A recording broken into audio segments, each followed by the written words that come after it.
Hello दोस्तों, house it going? क्या हाल चाल? I hope you are doing good and I welcome you back to J अनफर्स्ट, जिसमें हम फिजिक्स के सारे मुश्किल फंडों को काफी आसानी से समझेंगे और जेई की नैया पार लगा देंगे। ओके, तो आपको यार अगर आईआईटी जाना है, एनआईटी जाना है, बिट्स जाना है और किसी भी एलिट इंजीनियरिंग कॉलेज जाना है इंडिया के, तो आई कैन यार अश्योर यू कि एटलीस्ट फिजिक्स के प्रिपरेशन में this channel will be extremely extremely helpful for you. क्योंकि काफी बार यार कुछ नुआंसेस होते हैं, वो छूट जाता है बच्चों से, मतलब समझ नहीं आता कि यार कहाँ पे ज्यादा ध्यान दे, कहाँ कम दे। तो उस केस में मैं आपका सेवक हूँ, आपका साथी हूँ। ओके, एंड आप जैसे देख सकते हो कि I did my B tech from IIT Delhi, but मेरा ब्रांच भी था, वो था इंजीनियरिंग फिजिक्स। तो इंजीनियरिंग फिजिक्स करा है, तो फिजिक्स की तो थोड़ी बहुत तो नॉलेज होगी यार मेरे को। ओके, ऑल राइट, तो आप मेरे पे भरोसा कर सकते हो। एंड अगर आपको कोई डाउट होगा तो feel free to ask me in the comment section, या फिर अगर आपको थोड़ा सा लगता है कि यार आप थोड़े प्राइवेट टाइप के इंसान हो, तो you can reach out to me on this email as well. एक मिनट, मैं अपना ईमेल आईडी भी लिख देता हूँ। ठीक है, this is my email, physics dot Amey at ji mail dot com. ठीक है, सिंपल सा है, फिजिक्स पढ़ाता हूं मैं, तो physics dot Amey, because Amey is my name, तो physics dot Amey at ji mail dot com. और अगर यार कुछ लोग ईमेल यूज नहीं करते हैं, इंस्टाग्राम पे कनेक्ट करना है, तो यार वो भी है आपके पास ऑप्शन। बट यार इंस्टा पे वही है कि डिस्ट्रैक्शन होते हैं, तो I wouldn't recommend that. But ठीक है यार, कुछ कुछ बच्चों को यहीं पे कनेक्ट करना अच्छा लगता है, तो you can reach out to me on Instagram. This is my IG handle, Amey underscore underscore Deshpande. Okay, all right, so with that let's get started. तो अब रिलेटिव मोशन अभी तक हमने पढ़ा था, काफी सारी चीजें हमने पढ़ी थी। क्या पढ़ा यार अभी तक? काइनेमेटिक्स के ऑलमोस्ट सारे फंडे कवर कर चुके हैं हम, एक्सेप्ट रिलेटिव मोशन। तो यार यूजुअली कोचिंग इंस्टीट्यूट्स में रिलेटिव मोशन भी मिला देता है, 1D motion, 2D motion, projectile motion, मतलब मिला देता है उसमें, अलग सा पढ़ाते नहीं। बट मुझे पर्सनली क्या लगता है ना कि यार it's a really interesting topic, तो मैं इसको थोड़ा अलग सा पढ़ा देता हूँ। एंड काफी अलग अलग टाइप के क्वेश्चंस बन सकते हैं। फंडामेंटल्स काफी आसान है, लेकिन थोड़े जो होते हैं ना कि डाउट, मतलब क्वेश्चंस जो होते हैं थोड़े हटके आ जाता है, तो थोड़ा दिमाग लगाना पड़ जाता है इसमें। तो हम देखेंगे, अलग अलग टाइप के क्वेश्चंस आएंगे। तो अभी इस वीडियो में तो एटलीस्ट हम बस 1D रिलेटिव मोशन की चीजें पढ़ेंगे, रिलेटिवली आसान होगा ये। But this video will act as a foundation for the upcoming video, that is relative motion in 2D। मजा आएंगे, उसमें भी मजा आएंगे, लेकिन ये भी आप अच्छे से देख लीजिएगा। ओके, तो चलिए शुरू करते हैं बिना टाइम वेस्ट करें। तो फंडामेंटल फंडा समझ जाते हैं। रिलेटिव मोशन इज अ फंडा which has limited concepts but unlimited applications. तो रिलेटिव मोशन का फंडा क्या है? रिलेटिव का क्या मतलब है? हम कहते हैं ना कि यार मेरा हैप्पीनेस जो है वो बहुत कम है रिलेटिव टू लेट से मुकेश अंबानी। ठीक है, या फिर मैं कहता हूं कि यार मेरी हैप्पीनेस जो है वो बहुत ज्यादा है compare to I don't know some depressed person. ठीक है, मतलब ऐसे किसी का मजाक नहीं उड़ा रहा, but I am just saying कि मतलब रिलेटिव का क्या मतलब होता है कि हम कंपेयर करते हैं, दो चीजों को कंपेयर करते हैं। अब लेकिन अगर मैं कहता हूं कि लेट से मुकेश अंबानी, ठीक है, उसकी नेटवर्थ क्या है, लेट से 100 बिलियन होगी अभी के लिए, जिस टाइम पे मैं रिकॉर्ड कर रहा हूं, तो लेट से 100 बिलियन होगी। ठीक है, तो अब मैं कहूंगा कि मुकेश अंबानी की net 100 billion, that is an absolute thing. ऐसे नहीं कि relative to what, no that's not what we are talking about here. लेकिन जब मैं कहता हूं कि मुकेश अंबानी गरीब है, तो यार आप लोग बोलोगे यार ऐसे कैसे आप कह रहे हो यार, मुकेश अंबानी जितने बड़े आदमी हैं, इंडिया के सबसे रिचेस्ट पर्सन है, at least at the point when I am recording this video. But अगर मैं इलॉन मस्क से कंपेयर करूं, तो ही इज पुअर, राइट? तो मुकेश अंबानी इज पुअर, ये कहना is not an incorrect statement per se, but थोड़ा सा हमें डिफाइन करना पड़ेगा। Mukesh Ambani is poor with respect to Elon Musk. Okay, या फिर अगर मैं कहता हूं कि let's say even a beggar is super rich, ये भी स्टेटमेंट सही हो सकता है, बट किसके कंपैरिजन में? A beggar is super rich with respect to another beggar who is not even making like 10 चवन्नी पर डे। ओके, अगर कोई बेगर 100 चवन्नी कमा रहा होगा दिन का, और दूसरा कमा रहा होगा 10 चवन्नी, तो 100 चवन्नी कमाने वाला बेगर इज रिचर कंपेयर टू 10 चवन्नी कमाने वाला बेगर। समझ आ रहा है? तो रिलेटिव का फंडा ये होता है। तो बेसिकली अब हम रिलेटिव में जाते हैं ना, तो दो अलग अलग बॉडीज को कंपेयर करते हैं, ठीक है, या दो अलग अलग फ्रेम्स को हम कंपेयर करते हैं। ठीक है, एंड मैंने पिछले चैप्टर्स में भी हमेशा बताया था कि मोशन जो है ना, हमेशा हमेशा रिलेटिव होता है। We can never say that motion is absolute. मतलब मैं ऐसे कतई नहीं कह सकता कि यार इस बॉडी की स्पीड है 10 मीटर पर सेकेंड, नहीं कह सकता मैं। अरे मतलब हमको डिफाइन करना पड़ेगा भाई फ्रेम। मतलब जैसे ठीक है, हम कह देते हैं कि ग्राउंड फ्रेम को हम एब्सोल्यूट फ्रेम ऑफ रेफरेंस मान के चलते हैं, at least for J physics. But ground frame is not an absolute frame of reference, क्योंकि अगर हम स्पेस में जाते हैं ना तो यार हमारा ग्राउंड भी तो हिल रहा है, मतलब अर्थ भी रिवॉल्व कर रहा है अराउंड सन, राइट? चलो, सन को हमने अगर एब्सोल्यूट फ्रेम ऑफ रेफरेंस बोल दिया, but sun is also revolving around the centre of Milky Way galaxy, right? And the center of Milky Way galaxy, or Milky Way galaxy in general, is also moving at an extremely fast speed compared to some other galaxy. मतलब आपने expansion theory सुनी आपकी यार कि the universe is expanding, तो हर Galaxy एक दूसरे Galaxy से बहुत दूर जा रही है, फलाना ढिमकाना। तो व्हाट आई एम, उसमें जाने की जरूरत नहीं है, I am not trying to confuse here. What I am simply trying to say is कि अगर मैं किसी भी बॉडी की अगर एब्सोल्युटली स्पीड बोलने की कोशिश करूंगा ना, तो I am committing a very big mistake here. ऐसे नहीं कह सकता मैं। So what I am simply trying to say is कि हम जब भी मोशन को डिफाइन करते हैं ना, तो मोशन इज ऑलवेज रिलेटिव। मैं जब भी बोलूंगा कि 10 मीटर पर सेकंड, तो मुझे बताना पड़ेगा कि किसके फ्रेम ऑफ रेफरेंस में। In most of the cases अभी हमारे फिजिक्स में हम जब बस बोल देते हैं कि 10 मीटर पर सेकंड स्पीड है, तो हम मान के चलते कि ग्राउंड के फ्रेम में बात कर रहे हैं, ठीक है? बट इसका मतलब ये नहीं कि ऐसे एब्सोल्यूट होता है motion. Motion is never absolute, motion is always relative, ठीक है? लिख देता हूं मैं, लिख भी देता हूं, कोई दिक्कत नहीं यार। मोशन इज रिलेटिव, ठीक है? एंड अनलेस स्टेटेड अदरवाइज, मतलब जब हम कहते हैं कि अरे स्पीड है 10 मीटर पर सेकंड, तो हम बोल रहे हैं कि ग्राउंड के फ्रेम में 10 मीटर पर सेकंड है। Getting my point?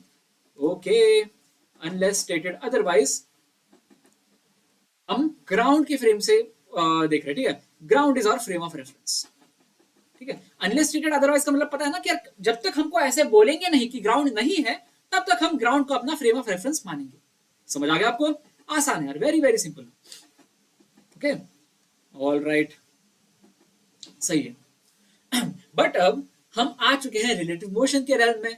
इसका मतलब है कि अब हमारे पास मल्टीपल ऑब्जेक्ट्स होंगे। हम एक ऑब्जेक्ट की speed with respect to some other moving object करेंगे, at least moving with respect to ground, ठीक है? तो इसका मतलब है कि अब थोड़ी सी चीजें इंटरेस्टिंग हो जाएंगी, ठीक है? सो अब हमको जब बोलेंगे ना relative motion of A with respect to B, तो हम क्या करेंगे ना, parameter of A minus of parameter B बोल देंगे हम लोग। समझ आ गया? Let me define it once again. अब हम तीनों चीजों के लिए डिफाइन कर देते हैं, ठीक है? We know that position vector is a vector, velocity is a vector, acceleration is a vector. तो अब हम पोजिशन ऑफ ए ऐसे बस खुले हम डिफाइन नहीं कर सकते, because we don't have any reference. तो इस वजह से हमारे पास B is now the reference, ठीक है? बी को हम रेफरेंस मानेंगे, ठीक है? Position of A with respect to B is given as S vector of A with respect to B is equal to S A vector minus S B vector. तो आप बोलोगे अब अरे भैया, अब यहाँ पे ऐसे वेक्टर जब आप कह रहे हो, तो आप फिर भी एब्सोल्यूट ही कह रहे हो। अरे एब्सोल्यूट नहीं कह रहा मैं, इसमें what I am simply trying to say, जब मैं कहता हूं ना position vector of A with respect to some origin, जब मैं कहता हूं, तो what I am simply trying to say कि मुझे पता है कि वो कौन सा रेफरेंस पॉइंट है। जैसे ग्राउंड मान के चले, अब ग्राउंड पे कोई कोना होगा। Are you getting my point? So basically यार, मतलब अब जैसे हम कार्टेशियन सिस्टम बना लेते हैं, अब अगर मान के चलिए विद रिस्पेक्ट टू बी होगा, लेट्स से हम बी के फ्रेम में हम जा रहे हैं, तो अब ये बी खुद चल रहा है, तो हम अपने कार्टेशियन सिस्टम को भी आगे आगे लेते जा रहे हैं, तो मजा नहीं यार, उसमें बहुत मुश्किल हो जाएगा हमारे लिए।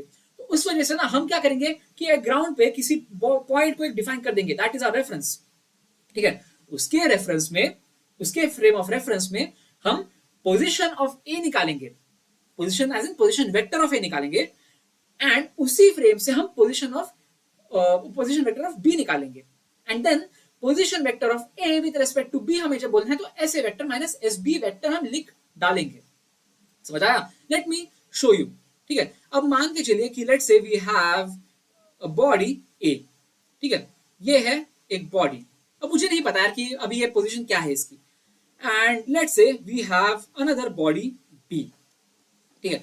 अब मैं अगर बोलूंगा कि यार position of A with respect to B इस तरह से लेफ्ट साइड में है, ऊपर है, इस तरह से है, ये ऐसे बोलने से अच्छा है मैं क्या बोलूंगा ना, चलो भाई मेरे को नहीं पता कि बी की पोजीशन क्या है अभी के लिए, तो मैं क्या करूंगा ना, और मुझे ये भी नहीं पता कि बी कैसे चल रहा है कैसे नहीं चल रहा है, तो मैं सिंपली एक ग्राउंड रेफरेंस में ले लूंगा, ठीक है? This is X Y system conventional, ठीक है? मैं एक्स वाई सिस्टम ले रहा हूं, and this O is some point, ठीक है? अब मैं ओ को मैंने डिफाइन कर दिया है, तो अब मैं क्या करूंगा, अगर मुझे position vector of A with respect to B दिखानी है ना, तो मैं सबसे पहले क्या करूंगा, एस ए वेक्टर ड्रॉ कर दूंगा, एस ए वेक्टर, ठीक है, as in position vector of A, and उसके बाद मैं ड्रॉ कर दूंगा S B vector, that is position vector of B, and S A vector minus S B vector जब मैं ड्रॉ करता हूं तो क्या आ जाता है जी, क्या आ जाता है, we get this,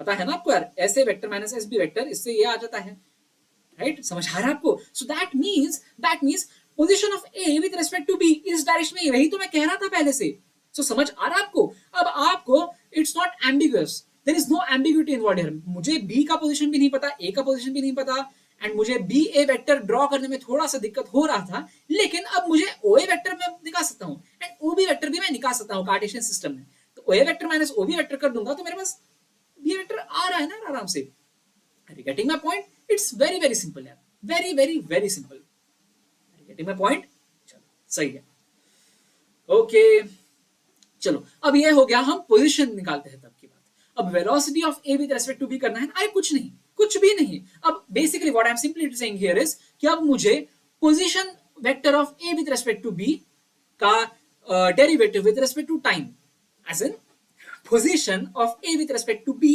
with respect to time कैसे चेंज हो रही है, किस रेट से चेंज हो रही है, वो मैं निकाल रहा हूं जब मैं relative velocity of A with respect to B निकाल रहा हूं, समझ आ रहा है आपको, when I say velocity of A with respect to B, what I'm simply doing is ds vector of a with respect to b by dt.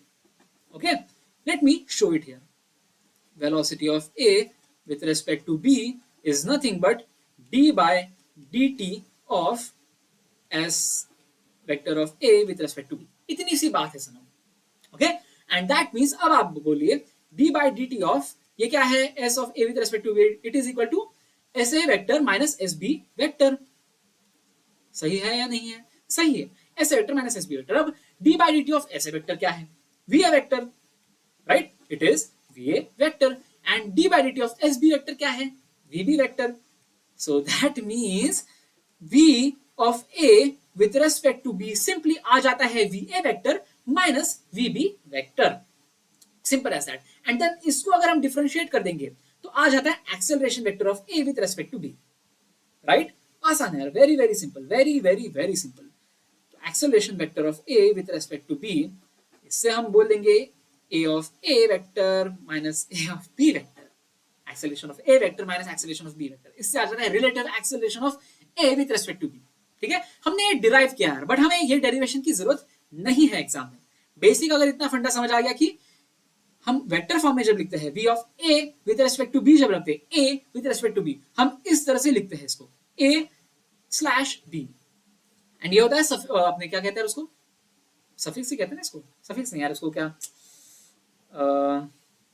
भूल रहा हूं मैं, नीचे जो होता है छोटा सा उसको क्या कहते हैं यार, सबस्क्रिप्ट, सबस्क्रिप्ट है ना, अरे जो भी हो यार, मतलब अंग्रेजी की क्लास नहीं है, आप समझ जाओ, मतलब जब ऊपर होता है तो उसको कुछ और कहते हैं, नीचे जो होता है, अरे क्या है वो, रोहित शर्मा बन गया यार मैं तो, याद है मुझे वो टर्म, लेकिन क्या कहते हैं उसको अभी एकदम से क्लिक नहीं हो रहा, बट एनीवे समझ लो कैसे लिखते हैं हम लोग, अगर relative velocity of A with respect to B लिखना है तो हम वी एक लिखेंगे, वी वेक्टर ड्रॉ करेंगे, फिर नीचे छोटे में ए स्लैश बी लिख देंगे, ए स्लैश बी का क्या मतलब है, A with respect to B, A with respect to B, and जब A with respect to B होता है तो V A vector minus we B vector होता है, और जब V vector B slash A होगा तो क्या होगा, V B vector minus we A vector, easy है, it's very very easy, okay, चलो यार सही है, वेरी वेरी नाइस, ओके, अब यार वैसे देखा जाए तो ये वेक्टर फॉर्म में थोड़ा सा खिचड़ी पक जाता है, एंड ऑनेस्टली हमें जरूरत ज्यादातर वेक्टर फॉर्म में नहीं पड़ती in most of the cases, at least J physics के क्वेश्चंस में, तो एंड 1D मोशन की क्वेश्चंस में तो डेफिनेटली नहीं पड़ती, डेफिनेटली नहीं पड़ती, तो 1D मोशन में हम कैसे सॉल्व करते हैं वो भी मैं आपको फटाफट से समझा देता हूँ, ठीक है, अब मान के चलिए कि let's say that we have some body A and we have another body B, ठीक है, तो अब आप समझिए यहाँ पे, समझिए अब यहाँ पे कि अगर ये बॉडी जो है, अभी हम पोजीशन की बात करें, like let's say this is the position on some line, ठीक है, अब लाइए कोई लाइन, अब क्या बोला है इसको, जीरो यहाँ पे ड्रॉ करने की जरूरत है नहीं, अब आप ऐसे समझ लीजिए बस कि चलो हाँ चलो ड्रॉ कर ही लेता हूँ, कोई दिक्कत नहीं, अब मान के चलिए कि इस लाइन का जीरो है यहाँ पे, एब्सोल्यूट जो पोजीशन जीरो जो है वो यहाँ पे है, तो उस हिसाब से A is also positive, B is also positive, but position of A with respect to B will be negative. समझ आ गया? S of A with respect to B will be negative. और देख लो यार, कोई बात नहीं, देख लो यार, आप देख लो S A minus S B. अब ये डिस्टेंस जो है वो है एस ए एंड ये डिस्टेंस जो है वो है एस बी। अब आप देख सकते हैं यहाँ पे कि S B is bigger than S A, larger than S A, तो उस वजह से S A minus S B is negative. So that means although SA technically is positive, but SA minus SB negative होने की वजह से with respect to B, body A is in the negative direction, negative x direction। समझ आया? मतलब position का relative फंडा यार, मतलब हम कहते हैं ना कि यार ये मुकेश अंबानी की बात करें, चलो यार ये A है, A guy is Mukesh Ambani and B guy is Elon Musk। तो अंबानी का हम बोलते हैं ना कि यार अंबानी अमीर है, तो SA is highly positive। But अगर हम B as in Elon Musk के कंपैरिजन में देखेंगे हम, तो यार अंबानी भी काफी गरीब है यार। ओके, शर्म आती है मुझे ऐसे बोलते हुए, हमें बोलना नहीं चाहिए, like he is like a great guy यार। ऑब्वियसली वो जे अनफर्स्ट की वीडियो देख के ऑफेंड थोड़ी होंगे। But what I am simply trying to say here is कि जो रिलेटिव मोशन का भी फंडा होता है ना, वो इसी तरह से होता है यार, कि S A vector with respect to B. अब एस ए वेक्टर वगैरह नहीं बात करेंगे, हम S of A with respect to B की बात करेंगे, बिकॉज हम 1D मोशन है, तो S A minus S B हो गया। समझ आएगा? ये हॉरिजॉन्टल में होता है मेरे भाई। अब वर्टिकल में भी वही फंडा है, it's not like a big deal, it's not a big deal. But मैं इस वजह से मैंने एक लाइन ड्रॉ कर दी, बिकॉज यार काफी बार, अब जैसे हम ऐसे टावर होगा मान के चलिए, अब ये ऐसे टावर होगा कोई, ठीक है। अब हम बोलेंगे कि हमने एक बॉडी को ऐसे ड्रॉप कर दिया, एक बॉल को हमने ड्रॉप कर दिया ऐसे, ठीक है, ऐसे बॉल को नीचे ड्रॉप कर दिया, तो मान के चलिए अब ये नई पोजीशन आ गई इस बॉल की। तो अब वैसे देखा जाए इस ग्राउंड के फ्रेम में this ball is still at a positive height, but with respect to this position, maximum height h वाला जो position है, उसके respect में the ball has negative displacement। Are you getting my point? तो इस तरह के फंडे होते हैं यार, बस और कुछ नहीं। आपको what I'm simply trying to say through this slide is कि हमें साइन कन्वेंशन जो है ना, वो थोड़ा सा ध्यान में रखना है। साइन कन्वेंशन को थोड़ा सा ध्यान में रखिएगा, स्पेशली ग्रेविटी के प्रॉब्लम्स जब आते हैं, थोड़ा सा केयरफुल रहना है। ओके, चलो ज्यादा इंसाइटफुल नहीं है स्लाइड, आगे बढ़ते हैं हम लोग, ठीक है। अब ये स्लाइड थोड़ी सी इंसाइटफुल है। अब 1D में आ चुके हैं, ठीक है। अब 1D में आ चुके तो यार ज्यादा वेक्टर के फंडे हम नहीं चेपेंगे, सिंपली सबसे पहले एक लाइन ड्रॉ कर देंगे यार। Let's say we have this line right here, simple line. Okay, अब हमारे पास again let's say that we have a body A and a body B, ठीक है। अगर मान के चलिए कि both the bodies are moving in the same direction यार, ये वाला इसको भूल जाइए, पोजीशन तो चेंज नहीं होता, पोजीशन वाला नहीं लगेगा, बट वेलोसिटी एंड एक्सेलरेशन का मैं फंडा बताता हूं आपको कैसे होता है, ठीक है। और इवन एक्सेलरेशन का भी नहीं, सिर्फ वेलोसिटी का फंडा भी, ठीक है। अब आप समझिए यहाँ पे कि अगर ये सेम डायरेक्शन में मूव करते हैं ना, तो velocity of A with respect to B जो होता है ना, तो ये बार बार मैं क्यों करता हूँ यार, ये आदत हो चुकी है, वेक्टर की आदत अच्छी बात है, उसमें बुरा नहीं है, लेकिन हम 1D में बात करें तो अभी हम वेक्टर नहीं लगाएंगे, वेक्टर साइन नहीं लगाएंगे। जब हम 1D में बात करते हैं ना, तो velocity of A with respect to B हम सिंपली बोल देंगे VA माइनस VB, और at least the magnitude of it, ठीक है। VA with respect to B हो जाता है VA माइनस VB जब दोनों बॉडीज का मोशन होता है इन same direction, whereas let's say that the bodies are moving in opposite directions, ठीक है। लेट्स से ये बॉडी A है एंड ये बॉडी B है। मान के चलिएगा कि A की वेलोसिटी है इस डायरेक्शन में, B की वेलोसिटी है अपोजिट डायरेक्शन में, they are moving in opposite directions, ठीक है। सो इस केस में V of A with respect to B simply हो जाएगा VA प्लस VB, सिंपल सा फंडा है सनम। ओके, एंड ऑल्सो एक फंडा बता देता हूं यहाँ पे। अगर मान के चलिएगा यहाँ पे इस केस में they are moving away from each other, but sir what if they are moving towards each other, as in A B की तरफ जा रहा है एंड बी ए की तरफ जा रहा है, तो इस केस में भी relative velocity of A with respect to B हो जाता है VA प्लस VB ही रहेगा। मतलब आपको बस इतना याद रखना है ना, तो जब हम मोशन की बात करते हैं, when A and B move in same directions, V of A with respect to B हो जाता है VA minus VB। अब यहाँ पे A और B दोनों राइट की तरफ जा रहे हैं, अगर मान के चलिए A और B दोनों लेफ्ट की तरफ भी जा रहे हैं ना, तो VA minus VB हो जाएगा। ओके, वेयर एज अगर A and B opposite direction में ट्रैवल कर रहे हैं, मान के चलिए ए लेफ्ट में बी राइट में, या फिर ए राइट में बी लेफ्ट में, तब रिलेटिव वेलोसिटी का मैग्नीट्यूड हो जाता है V A plus we B. ठीक है, ये पोजीशन और एक्सेलरेशन का तो हमें टेंशन लेने की जरूरत है नहीं यार, बट ठीक है, मतलब अब जब मैं मोशन की बात करता हूँ तो एक्सेलरेशन वाले फंडे नहीं लगेंगे यहाँ पे। तो एक काम करता हूँ मैं, सबसे एक चीज है, स्लाइड से हटा देता हूँ क्यों ही हम टेंशन ले रहे हैं इस चीज को, स्लाइड से ही हटा दो सर, आप क्यों ही हमें कंफ्यूज करते हो, लिखते हो पहले फिर बाद में काटते हो। कोई बात नहीं यार, अब काट देते हैं हम, स्लाइड आपके सामने काट देते हैं, कोई दिक्कत नहीं है।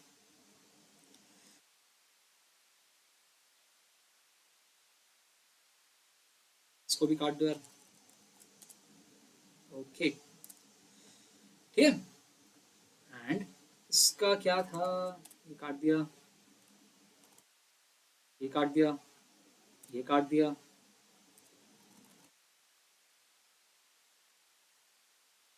ठीक है, सही है, अब तो सही है, अब कोई टेंशन नहीं है, क्लियर है। चलो याद रखिएगा यार प्लीज, मतलब ये जो है ना, मैंने क्यों काटा ये भी आपको इसका फंडा समझ आया यार। What I am trying to say is कि अगर सपोज मान के चलिए कि अगर बॉडीज है, ठीक है, if the bodies are moving in let's, अरे ये काट दिया, शिट मैंने यार ये क्यों काट दिया यार shit shit shit shit shit, ये तो लिखना इंपॉर्टेंट है यार, moving in same direction, moving in opposite direction, क्या करते हो sir ji.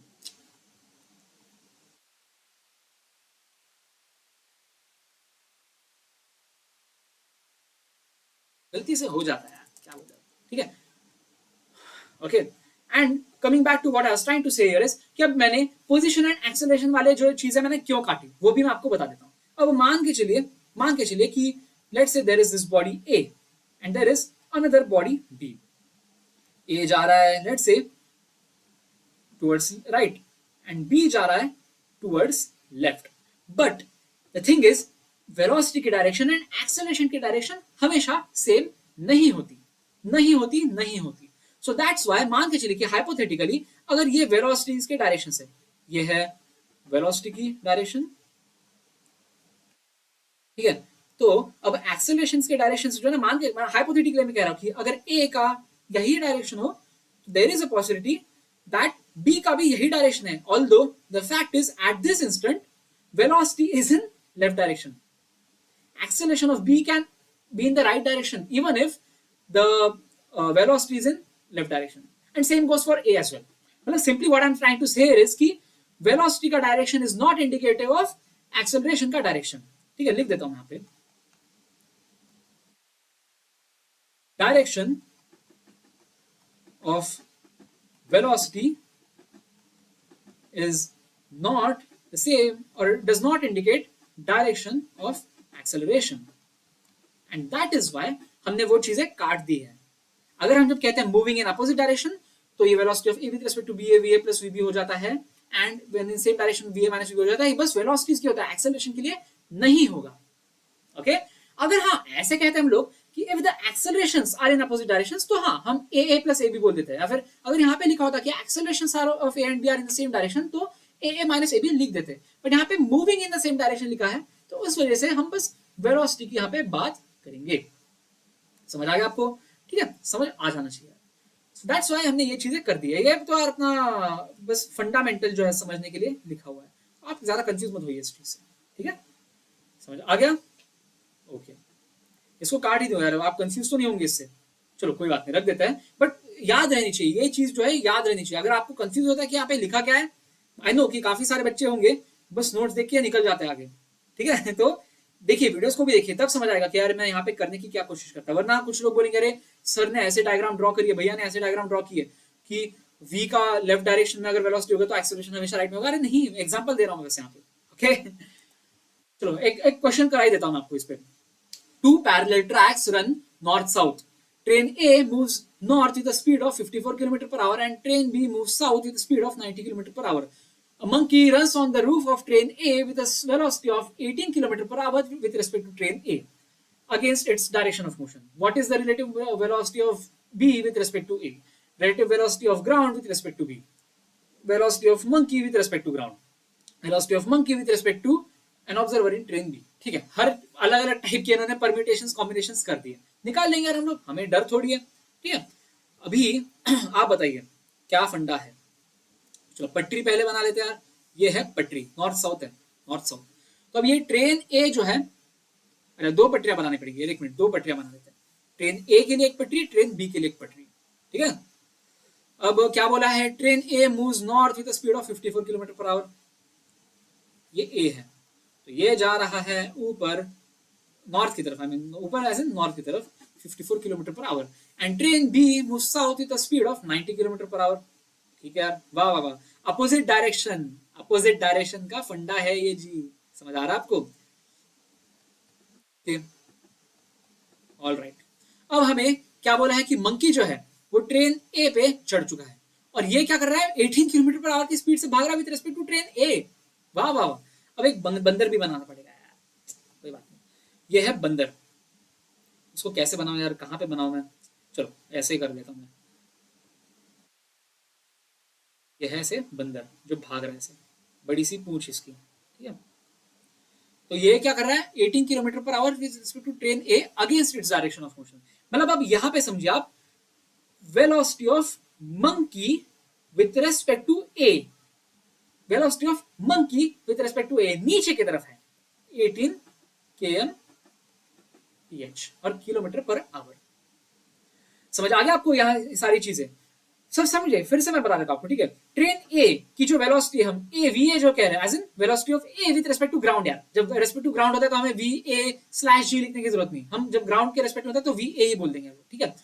Way V A is equal to 54 kilometre per hour in north direction, VB is equal to 90 km per hour in south direction, and VM slash A, that is velocity of monkey with respect to train A, is 18 km per hour in south direction। ये समझ आया ना, south direction ये क्यों आ रहा है, because यहाँ पे लिखा हुआ है कि मंकी जो है वो ट्रेन ए पे 18 किलोमीटर पर आवर स्पीड से with respect to train A चल रहा है, but against its direction of motion, against, against, let me highlight this word, against. So train A आगे जा रहा है तो मंकी पीछे जाएगा, समझ आ रहा है आपको। सो ठीक है, हमें अब डायरेक्शंस भी पता चल चुके हैं और मैग्नीट्यूड्स भी पता चल चुके हैं। अब एक काम करते हैं यार, मैं काम कर रहा हूँ कि ऊपर वाले डायरेक्शन में पॉजिटिव मान के चल रहा हूँ, ऊपर वाला डायरेक्शन है पॉजिटिव, मान लिया, मेरी मर्जी, कुछ भी बोल दो, कोई दिक्कत नहीं, नीचे वाले डायरेक्शन को पॉजिटिव मानना मान सकते हो, बट यूजुअली नॉर्थ को हम पॉजिटिव मानते हैं, साउथ की दिशा को नेगेटिव मानते हैं ना लोग, मतलब negative as in like mathematically negative नहीं, बस हमारे वास्तु के हिसाब से वगैरह भी साउथ वाली दिशा को नेगेटिव माना जाता है। एटलीस्ट हमारे घर पे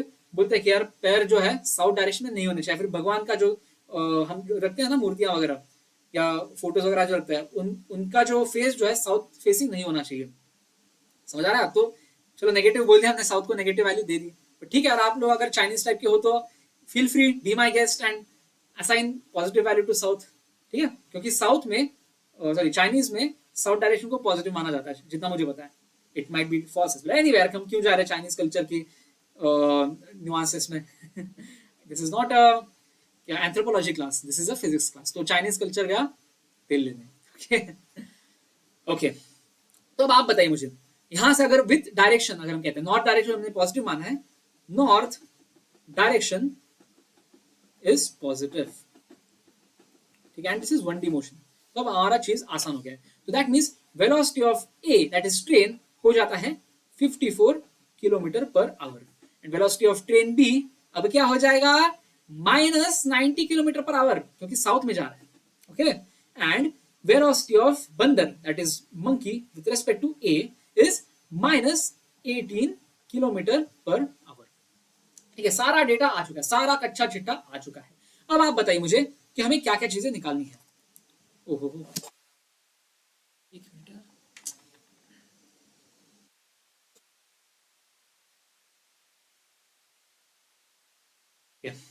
मेरा थोड़ा डिम हो गया क्या लाइट यार, एनीवे ठीक है। अब आप बताइए relative velocity of train B with respect to train A, जब हम relative velocity of train B with respect to train A पूछ रहे हैं तो हम क्या पूछ रहे हैं एग्जैक्टली यार, हम कह रहे हैं कि B with respect to A as in V B minus we A, समझ आ रहा है। Velocity of B train with respect to A train क्या हो जाता है, V B minus we A, आसान है।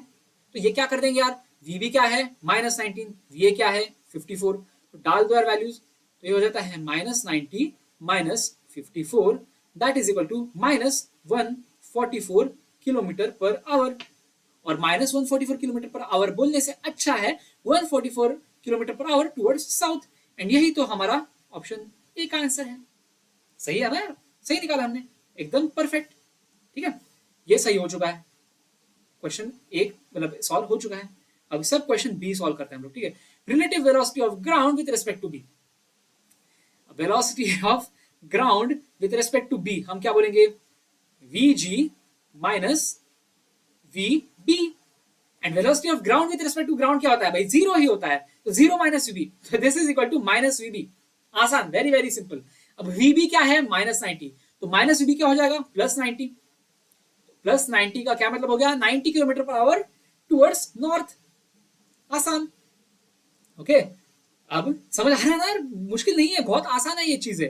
ओके, अब सी ऑप्शन को, सी को सब क्वेश्चन को देखते हैं। Velocity of monkey with respect to ground, अरे आसान है भाई, हमें क्या करना है, मंकी की velocity with respect to ground, मतलब बेसिकली हमें वीएम निकालना है। अब वीएम कैसे निकालेंगे बताइए भैया जी। अब वीएम ए जो होता है, VM is equal to VM minus VA, तो वीएम क्या हो जाएगा, वीएम ए प्लस वीए। समझ आ रहा है आपको, v of m with respect to a हो जाता है vm माइनस va, तो vm हो जाएगा v of m with respect to a plus va। तो मैं ये लिख देता हूं यहां पे। ये समझ आया या नहीं आया ये बताइए, vm is equal to vma plus va। अरे इसको यहां पे ले जाओ यार, प्लस va को यहां पे ले जाओ, माइनस va हो जाएगा, तो vm with respect to a vm minus va, यही तो हम करते आ रहे हैं अभी तक। समझ आ रहा है आपको, ठीक है। अब यहां पे लिख दो यार, vma क्या है, -18, velocity of monkey with respect to train a is -18। हाँ ठीक है, और वेलोसिटी ऑफ ट्रेन क्या है, +54, तो ये क्या हो जाएगा, 54 माइनस 18 इज इक्वल टू +36। हाँ हाँ हाँ, तो +36 का मतलब क्या मतलब है, 36 km/h टुवर्ड्स नॉर्थ। आसान, very very simple.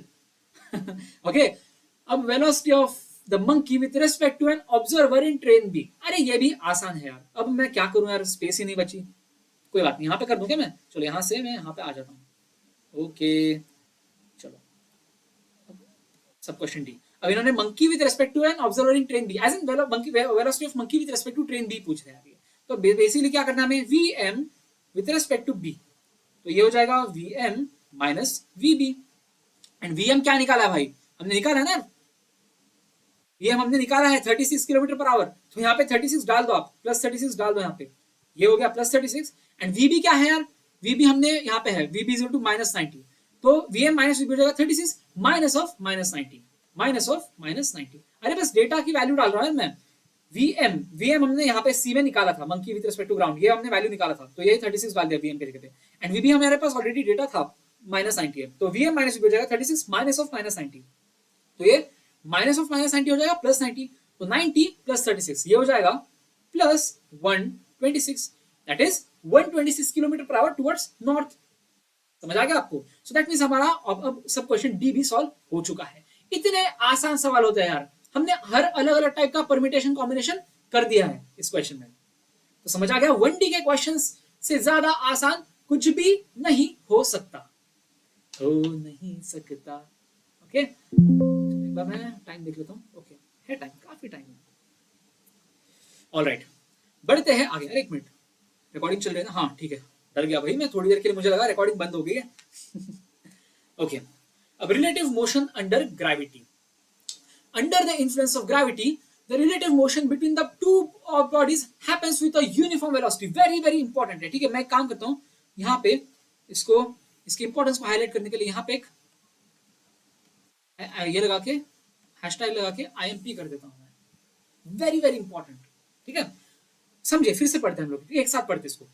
Under the influence of gravity, the relative motion between the two bodies happens with a uniform velocity.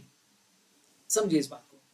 अब मैं एक काम करता हूं ना, अभी हम 1D मोशन की बात करें ना, 1D मोशन की अभी बात कर लेते हैं या चलो यार 2D मोशन में भी कर सकते हैं, कोई इशू नहीं है। 2D मोशन का अभी आपको दिखाई देता हूं मैं, क्यों ही हम रेस्ट्रिक्ट करें खुद को।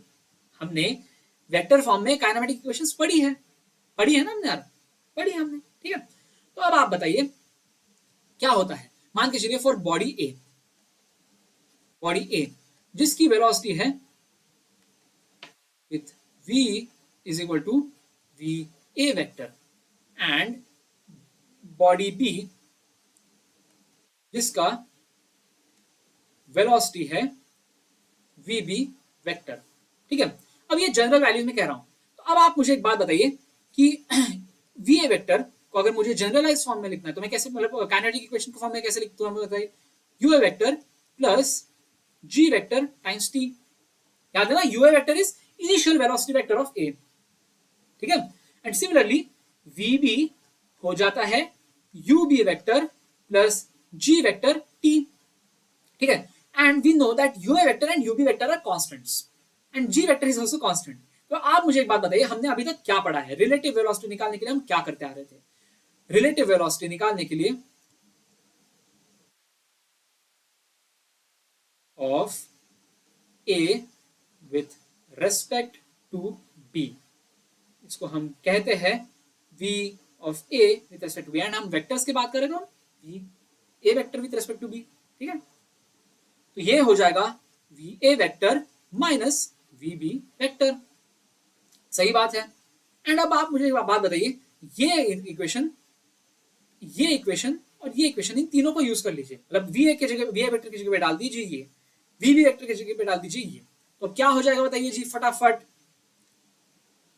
ये हो जाएगा v of a with respect to b vector, that is relative velocity vector of a with respect to b, हो जाएगा v a वेक्टर क्या है यार, u vector plus g vector t, डाल दो ये u a vector plus g vector t, and v b vector क्या है, u b vector plus g vector t, तो ये माइनस में, लेकिन तो ये हो जाएगा इस तरह से कुछ, हाँ हाँ हाँ। अब आप देखेंगे यहाँ पे v of a with respect to b vector हो जाएगा u a वेक्टर एंड ये माइनस u b वेक्टर, इसको क्लब कर दो यार, ठीक है, ओके। अब प्लस g वेक्टर t यहाँ का and minus g vector t, वाह वाह सुभान अल्लाह, ये तो कट हो चुका है। so, इसका मतलब u a vector minus u b vector, that is initial velocities का वेक्टर सब्ट्रैक्शन, यही है relative velocity of a with respect to b। And हम यहाँ पे देख रहे हैं कि it is independent of time, independent of time, time के साथ चेंज नहीं हो रहा है, ये बिल्कुल चेंज नहीं हो रहा। सो that means that relative motion between two bodies happens with uniform velocity under the influence of gravity, under the influence of gravity being the key phrase here, ठीक है। so ये constant हो जाता है, that means relative motion under influence of velocity under influence of gravity is constant। समझ आ गया आपको, relative velocity under gravity is constant, ठीक है। मतलब ऑब्वियसली गोज विदाउट सेइंग कि है, मतलब दोनों पे acceleration due to gravity same लगे, एंड होता यार सेम, मतलब मासेस पे डिपेंड नहीं करता। सो दैट मींस ए पे भी उतना ही जी वेक्टर लगेगा, बी पे भी उतना ही जी वेक्टर लगेगा, okay. I hope you guys know that, and नहीं पता तो कोई बात नहीं, आएगा न्यूटन्स लॉज ऑफ मोशन में हम अच्छे से बताएंगे कि दोनों बॉडीज पे जी वेक्टर की वैल्यू सेम क्यों होती है। अभी के लिए समझ जाइए कि acceleration due to gravity on both the bodies has to be same, masses पे डिपेंड नहीं करता, ओके। क्वेश्चन कर लेते हैं इसके ऊपर, क्वेश्चन से और थोड़ा अच्छा अंडरस्टैंडिंग आ जाएगा। वैसे यार ये रिलेटिव मोशन का क्वेश्चन नहीं है जितना ये आई डोंट नो 1D काइनेमैटिक्स का क्वेश्चन है, बट ठीक है देख लेते हैं हम लोग। Two balls A and B are placed at the top of 180-meter tall tower. Ball A is released from the top at t equal to 0 second. Ball B is thrown vertically down with a velocity u at t equal to 2 second. थोड़ा सा delayed छोड़ा इसको, ठीक है। After a certain time, both balls meet 100 meter above the ground. ठीक है, find the value of u in metre per second. अब वैसे देखा जाता है आप रिलेटिव मोशन के भी फंडे लगा के इसको सॉल्व कर सकते हो, या फिर आप नॉर्मल काइनेमैटिक्स के फंडे लगा के भी सॉल्व कर सकते हो। मैं एक काम करता हूँ, दोनों फंडों से सॉल्व करता हूँ। पहले अपना जो नॉर्मल काइनेमैटिक्स से हम जैसे करते आ रहे हैं उस तरह से एक बार मैं करके दिखाता हूँ, एक मिनट, ठीक है। अब नॉर्मल मेथड जैसे स्मार्ट मेथड जो होना चाहिए, ठीक है, क्या होता है, ये है टावर, ठीक है, this is a tower, and इसकी हाइट क्या है यार, 180 मीटर, 180 मीटर है इसकी हाइट, ऑलराइट, ओके। अब आप समझिए कि बॉल ए को हमने छोड़ा है at t is equal to 0 second, मतलब टाइम जैसे ही शुरू होता है हमने छोड़ दिया है, and at t is equal to 2 second ball B को हमने छोड़ा, मतलब बॉल बी को थोड़ा सा लेट छोड़ा हमने, बट जब तक हम बॉल बी को छोड़ रहे हैं ना, बॉल ए डिस्टेंस थोड़ा सा ट्रैवल कर चुका है। कितना ट्रैवल कर चुका है हम कैसे निकालेंगे यार, निकालते थे हम लोग यार डिस्टेंस और displacement of ball A before ball B is dropped, ठीक है, डिस्प्लेसमेंट ऑफ बी बिफोर, नहीं डिस्प्लेसमेंट ऑफ, हाँ A before B is dropped, उल्टा कर रहा हूँ। समझ आ रहा है ना मैं कहने की क्या कोशिश कर रहा हूँ यहाँ पे? मैं कह रहा हूँ कि बॉल बी को ड्रॉप करने से पहले डिस्प्लेस हुआ ना, मतलब ऐसे मान के चलिए कि ए को हमने यहाँ पे छोड़ा है टी इक्वल टू 0, तो टी इक्वल टू 2 तक आते आते तो यहाँ पे आ चुका होगा, कहीं पे तो आ चुका होगा, एकदम यहाँ पे मत दिखाओ, थोड़ा सा ऊपर दिखाते हैं, ठीक है, यहाँ तक आ चुका होगा। यह है बॉल ए की position at T equal to 2, ठीक है। तो डिस्प्लेसमेंट ऑफ, अगर बॉल ए हमें ये कितना हुआ ये निकालना है तो निकालते हैं, चलो displacement of A before B is dropped कैसे निकालेंगे? अरे आसान है भाई, बोलेंगे S is equal to half g t square where t is equal to 2। समझ आया आपको? आसान है, थोड़ा सा दिमाग लगाइए, हो चुका है यार, ये 1D काइनेमैटिक्स हो चुका है, तो इसमें ज्यादा कंफ्यूजन नहीं होना चाहिए। UT minus half g t square होता है, यहाँ पे यू तो जीरो यार ड्रॉप करा है इस वजह से, minus half g t square, मैंने माइनस साइन हटा दिया है, बस मैग्नीट्यूड देख रहा हूँ मैं नीचे के डायरेक्शन में, मैं बोल रहा हूँ यहाँ पे, ठीक है कोई बात नहीं, मैंने माइनस साइन इग्नोर कर दिया, बस मैग्नीट्यूड की बात कर रहा हूँ। ओके, तो ये हो जाता है हाफ, जी की वैल्यू क्या है 10, टी की वैल्यू क्या है 2, तो ये 2 स्क्वायर हो जाएगा 4, तो इसका मतलब है कि हाफ इंटू 10 इंटू 4 हो जाएगा 20 मीटर, ठीक है। तो इसका मतलब है कि ये हो चुका है 20 मीटर। समझ आया आपको? 20 मीटर तक डिस्टेंस ट्रैवल करा है ए ने बिफोर बी इज ड्रॉप्ड। समझ आया आपको? समझ आ जाना चाहिए, ठीक है। ऑल राइट, अब आप बताइए, और इन्होंने क्या लिखा है? At a certain time both balls meet 100 metre above the ground, 100 metre above the ground. तो अब यहाँ पे ना t02 अगर आप टाइम का हमें फंडा कोई टेंशन लेने की जरूरत है ही नहीं, क्यों नहीं है वो भी आपको दिखा देता हूँ। अब आप समझिए यहाँ पे, ठीक है, और यहाँ ये बॉल बी को हमने ड्रॉप नहीं करा, हमने यू वेलोसिटी से छोड़ा, हमने, ठीक है, हमने यू वेलोसिटी से छोड़ा है, ठीक है। अब आप देखेंगे यहां से, अब इसके आगे let say let another time t dash be elapsed before both A and B collide, ठीक है, let t dash be the time, additional time ऐसे बोलता हूं, additional as in t is equal to 2 होने के बाद, ठीक है, let t dash be the additional time elapsed before A and B collide, ठीक है। मतलब जब से हमने ड्रॉप करा, छोड़ा है बी को, उसके बाद से टी डैश टाइम खत्म हो चुका है, उसके बाद ए एंड बी कोलाइड कर रहे हैं। समझ आया आपको मेरी बात? एंड ये कहां कोलाइड कर रहा है? इन्होंने बोला है कि 100 मीटर अबव द ग्राउंड, मतलब मान के चलिए अगर let say they collide somewhere over here, it is 100 metre above the ground, and अगर हम 100 मीटर अबव द ग्राउंड कह रहे हैं एंड हमने छोड़ा था उसको 180 मीटर अबव द ग्राउंड से, सो इसका मतलब ये हो गया कि इन भाई साहब का डिस्प्लेसमेंट जो है ना वो है 80 metre from the top of the tower. समझ आया आपको मेरी बात या नहीं आया? समझ आ जानी चाहिए। तो अब यहां से हम क्या कह सकते हैं भैया जी? हम कह सकते हैं कि अब ये जो बॉल है, ये जो बॉल है, इसका इसने टाइम टी डैश में 80 मीटर डिस्प्लेसमेंट करा है, तो कैसे लिखेंगे हम लोग यार? अब displacement is equal to 80 which is equal to u t dash plus half g t dash square. समझ आया आपको? टी डैश में एडिशनल टाइम मिला ना, तो उस वजह से टी डैश टाइम और जा रहा है before it covers displacement of 80 metre in the downward direction, तो 80 मीटर डिस्प्लेसमेंट हो गया is equal to u t dash. U is initial velocity of ball B with which it is thrown downwards, ठीक है। Downward direction को मैंने positive मान दिया, तो अब जी को भी पॉजिटिव हो गया, minus half g t square लिखने की जरूरत नहीं, मैंने बताया था ये कैसे करना है, ठीक है। You t dash plus half g t dash square हो जाएगा। अगर यार आप बहुत साइन कन्वेंशन के बहुत ही पक्के होते हैं, ठीक है यार, आप क्या कर दो, minus u t dash minus half g t dash square is equal to minus 80, ऐसे भी लिखना तो लिख सकते हो यार, बट माइनस माइनस माइनस काट कट ही रहा है ये सारा, तो हटा दो यार, ये समझ आ रहे हैं ना what I am trying to say? नीचे के डायरेक्शन को अगर आपको नेगेटिव मानने का इतना ही साइन कन्वेंशन का पक्के हो, तो minus 80 is equal to minus u t dash minus half g t dash square लिख सकते हो, बट इट्स यूजलेस। इवेंचुअली ये सारे माइनस साइंस कट जाने हैं एंड यही इक्वेशन आनी है, सो इसमें मैंने ऐसे लिख दिया है। Okay, getting my point? Okay cool, ठीक है। वेराज अब आप समझिए, हमने जो बॉल ए जो है, ए का टाइम यहां से मतलब इस पॉइंट से इस पॉइंट से वो कितना डिस्टेंस कवर कर रहा है बताइए यार? इस पॉइंट से मतलब एकदम टॉप ऑफ द टावर से वो 80 मीटर ही कवर कर रहा है, याद रखिए 80 मीटर ही कवर कर रहा है, लेकिन उसने 2 एडिशनल सेकंड्स लिए, मतलब टी डैश प्लस 2 टाइम लिया उसने। ठीक है, समझ आ गया ना? This is for ball B, ये जो है 8 is to u t dash plus half g t dash square, this is for ball B.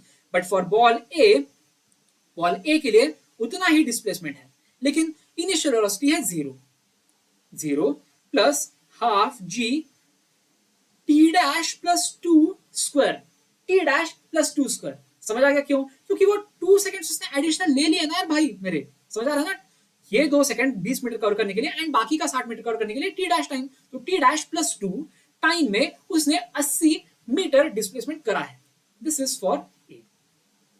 Is it clear? I hope it is clear, I hope it is very very clear. ठीक है, तो अब यार हमें क्या करना है, बस इसी को सॉल्व करना है। कर सकते हैं, ठीक है, कर देता हूं मैं। एक मिनट रुकिए, थोड़ा सब्र करिए। अब यहाँ पे थोड़ा सा स्पेस कम पड़ गया। What I will do is I will take this to the next slide. ओए नेक्स्ट स्लाइड एक प्ले स्लाइड ले लेता हूं मैं अगला।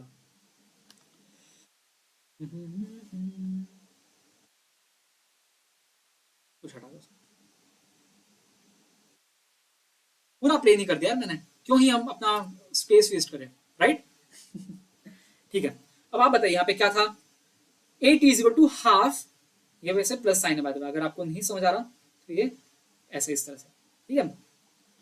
अब ये येलो में जो इक्वेशन लिखी थी इसको मैं फिर से लिख रहा हूं यहाँ पे, 8 is equal to half g t dash plus 2 square. अब यहाँ पे इसको यहाँ ले जाइए, टी डैश प्लस 2 स्क्वायर हो जाता है 8 इंटू 2 160 डिवाइडेड बाई जी, जी की वैल्यू है 10, तो ये हो गया 16, तो टी डैश प्लस 2 हो जाएगा square root of 16 is equal to 4। तो यहाँ से टी डैश हो गया 4 minus 2 is equal to 2 seconds, t dash की वैल्यू आ चुके हैं। अब ये ग्रीन वाले इक्वेशन में टी डैश की वैल्यू डाल दो यार, एंड यू की वैल्यू निकाल दो खटाखट, समझ आया? कर देते हैं यार।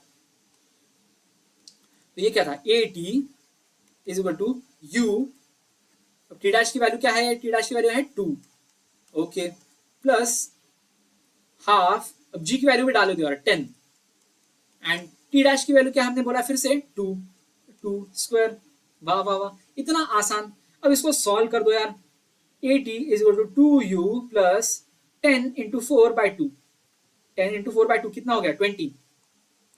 बेसिकली ये हो गया 40 is equal to u plus 10, and यहां से u हो जाता है 40 minus 10 that is equal to 30 metre per second, 30 metre per second, option D. ठीक है, अब आप देख रहे हो यहाँ पे हमने रिलेटिव मोशन का फंडा नहीं लगाया, ठीक है, नहीं लगाया हमने, बट अगर इसको रिलेटिव मोशन का फंडा लगा देते हैं तो यार हमारा इसी स्लाइड पे क्वेश्चन सॉल्व हो जाता। कैसे सॉल्व होता है यार, दिखाऊं क्या वो भी? चलो, इतना तो हमने निकाल रखा था, ये तो हमें निकालना पड़ेगा, ए एंड बी के बीच का ये जो है, ये वाला पार्ट हमें निकाल के रखना पड़ेगा, ये इतना पार्ट जो है ये वाला। तो अब इसके बाद हम रिलेटिव मोशन का फंडा लगा के इस क्वेश्चन को थोड़ा आसानी से सॉल्व कर सकते हैं, आराम से सॉल्व कर सकते हैं। दिखाता हूं मैं कैसे, ठीक है। मान के चलिए ये था टावर, तो हमने ये बॉडी के रंग देने में यार मुझे मजा नहीं आता यार, ठीक है कोई बात नहीं। बी का था ब्लू रंग, येलो रंग ना, ठीक है, ये है यू इस तरह से, ठीक है, एंड ए का क्या था रंग? Orange, alright. अब आप बताइए कि हमें पता है कि बॉडी ए जो है उसने 2 सेकेंड ट्रैवल करा है डिस्टेंस बिफोर हम we throw ball B with speed u downwards. तो बेसिकली अब इस पॉइंट पे इसकी जो वैल्यू है ना, at t is equal to 2, at t is equal to 2 second, A की स्पीड हो जाती है और ए का वेलोसिटी हो जाता है 20 metre per second in the downward direction. कहां से आ गया? v is equal to u plus a t, a is equal to g downwards, and u था 0, तो उस वजह से ए का वेलोसिटी आ जाता है 20 metre per second after 2 seconds, and B का तो हमें दिया गया है u हो रहा है, एंड इनके बीच का डिस्टेंस हमें दे रखा है कितना दे रखा है बताइए? 20 मीटर। समझ आ रहा है आपको? समझ आ जाना चाहिए, मतलब ये आसान है। अब इसके बाद अब हम क्या कर सकते हैं बताइए जी?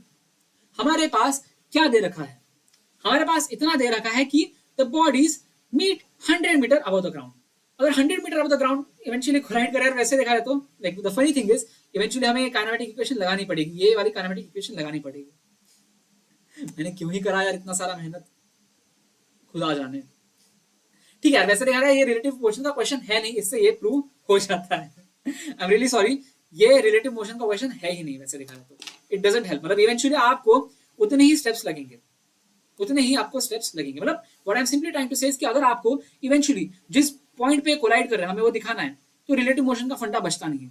एंड अगर हम टाइम निकालते हैं कि किस टाइम पे कोलाइड कर रहे हैं वो लोग, तो फिर उस केस में हमें इवेंचुअली ये क्वेश्चंस को, इन दो इक्वेशंस को इसी तरह से सॉल्व करना पड़ेगा। सो इवेंचुअली रिलेटिव मोशन का कोई फंडा या कंसेप्ट लगा के यहाँ पे फायदा हो नहीं रहा। So I take it back, relative motion का क्वेश्चन ये नहीं है। ओके चलो कोई बात नहीं यार, सीखते हैं हम, ऐसे ही सीखते हैं। सी मेरा फंडा यही यार कि हम ट्रायल एंड एरर करते रहना चाहिए, हमें चीजें उसी तरह से हमें समझ आ जाती है। ठीक है, टीचर्स भी ऐसे सीख सकते हैं, समझ आ गया। बट क्वेश्चन सॉल्व तो हमने करा है यार, क्वेश्चन सॉल्व करा है हमने, बट बस रिलेटिव मोशन का फंडा लगा के नहीं हम नहीं कर सके, बस इस बात का दुख रह गया। बट कोई दिक्कत नहीं, कोई दिक्कत नहीं। ओके आएंगे यार, बहुत सारे अलग अलग टाइप के क्वेश्चंस आएंगे जिसमें रिलेटिव मोशन के फंडे लगेंगे। ओके देख लो यार, ये क्वेश्चन आता है मैन ट्रेन प्रॉब्लम 1D में यार। दिस मैन ट्रेन प्रॉब्लम और ट्रेन प्रॉब्लम ना, इसके काफी इंटरेस्टिंग से एप्लीकेशंस होते हैं। ठीक है, मैन ट्रेन का क्या फंडा होता है यार, बेसिकली ना मैन को हम मानते हैं an object with negligible dimensions, dimension as in उसकी चौड़ाई बहुत नेग्लिजिबल है। हम बस मैन ट्रेन जब कह रहे हैं हम लोग, हम कह रहे हैं एक पॉइंट लाइन प्रॉब्लम। ठीक है, man is a point, train is a line और लाइन सेगमेंट। ठीक है, पॉइंट लाइन सेगमेंट प्रॉब्लम ऐसे बोल दीजिए। लिख दो क्या यहाँ पे, चलो लिख देता हूं। These problems mean point line problem। Line का होता है ना, लाइन सेगमेंट का एक लेंथ होता है, पॉइंट का कोई लेंथ नहीं होता, तो इस टाइप के प्रॉब्लम्स हैं। तो बेसिकली ना अब क्या होता है ना, रिलेटिव मोशन का फंडा ऐसा है कि अगर मान के चले आपको बोला जाएगा क्वेश्चन में कि देयर इज अ मैन, ये थोड़ा भंड है एकदम, ये लोरी के अपने क्या लॉरी क्या कहते हैं इसको, बोगी या ट्रेन, जो ट्रेन बोल रहा है, ट्रेन बोल रहा है, ट्रक बोल रहा है, जो भी बोलना है इसको बोल रहा है। ठीक है, स्केटबोर्ड भी कहना कह सकता है। तो आप मान के चलिए कि ये बंदा जो है, अगर ये बस खड़ा है, ये बस खड़ा है, एंड इसके सामने से अगर ट्रेन इसको क्रॉस कर रही है, इसको अगर ट्रेन क्रॉस कर रही है, तो अगर हमें निकालना है time taken for this train to cross this man, तो हम क्या करेंगे ना, लेंथ ऑफ द ट्रेन को ले लेंगे distance, and velocity of the train को ले लेंगे वेलोसिटी, एंड सिंपली टाइम निकल जाएगा। So length of the train क्या हम बोलेंगे यार, इसको हम बोलेंगे L. L is the length of the train. अरे यार कोई बात नहीं, फिर से बताऊंगा, थोड़ा सा कंफ्यूज हो गए होंगे आप डायग्राम में जो ड्रॉ करा था। ठीक है, let me explain it once again.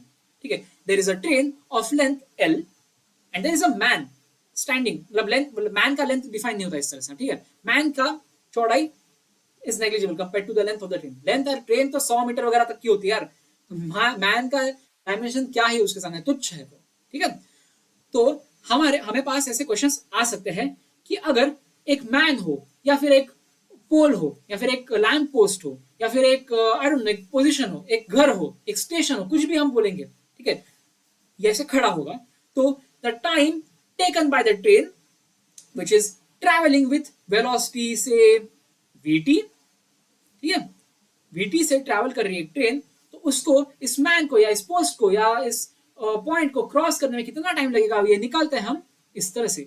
Time t is equal to L upon vt। समझ गया, टाइम टू क्रॉस मैन।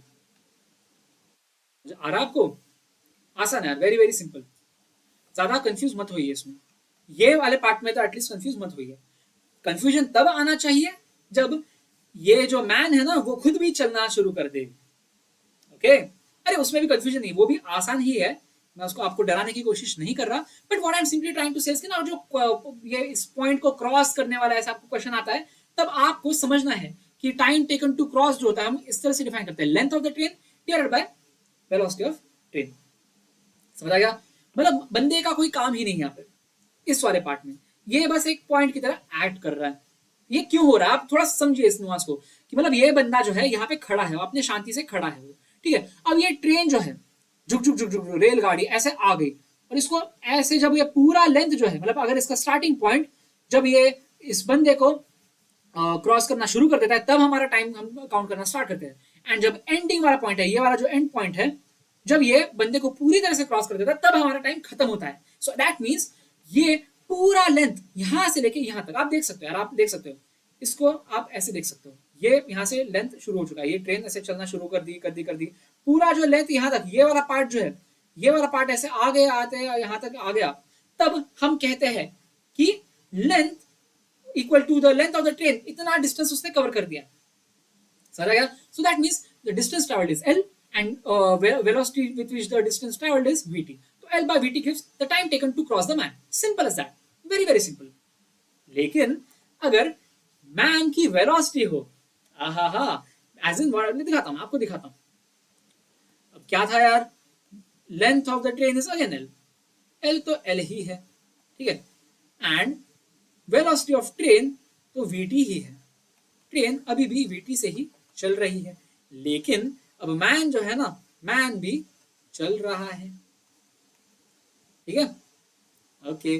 अब हम वेलोसिटी की जगह पे हम लिख देंगे relative velocity of train with respect to man, as in vt with respect to m। And वो हमें पता है यार कैसे निकालते हैं हम, vt माइनस vm, अगर सेम डायरेक्शन में जा रहे हो वो vt प्लस vm, जब अपोजिट डायरेक्शन में जा रहे हो तो वो तो आ चुका है। तो बेसिकली टाइम टेकन टू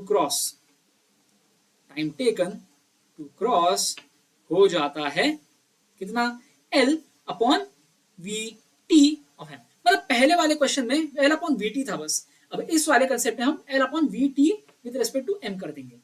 समझ गया? आसान है, ज्यादा मुश्किल नहीं है ये, very very simple.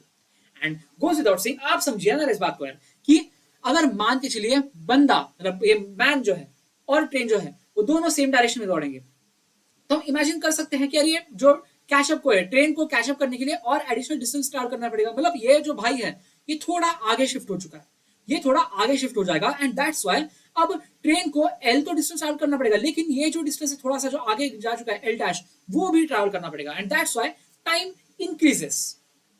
Increases, that is why the time increases. ठीक है, अब यहाँ पे थोड़ा सा ये डायग्राम गलत दर्शा सकती है, तो एक काम करता हूँ मैं इस चीज को ना, let me shift this diagram a bit towards the left direction, कर देता है इसको भी।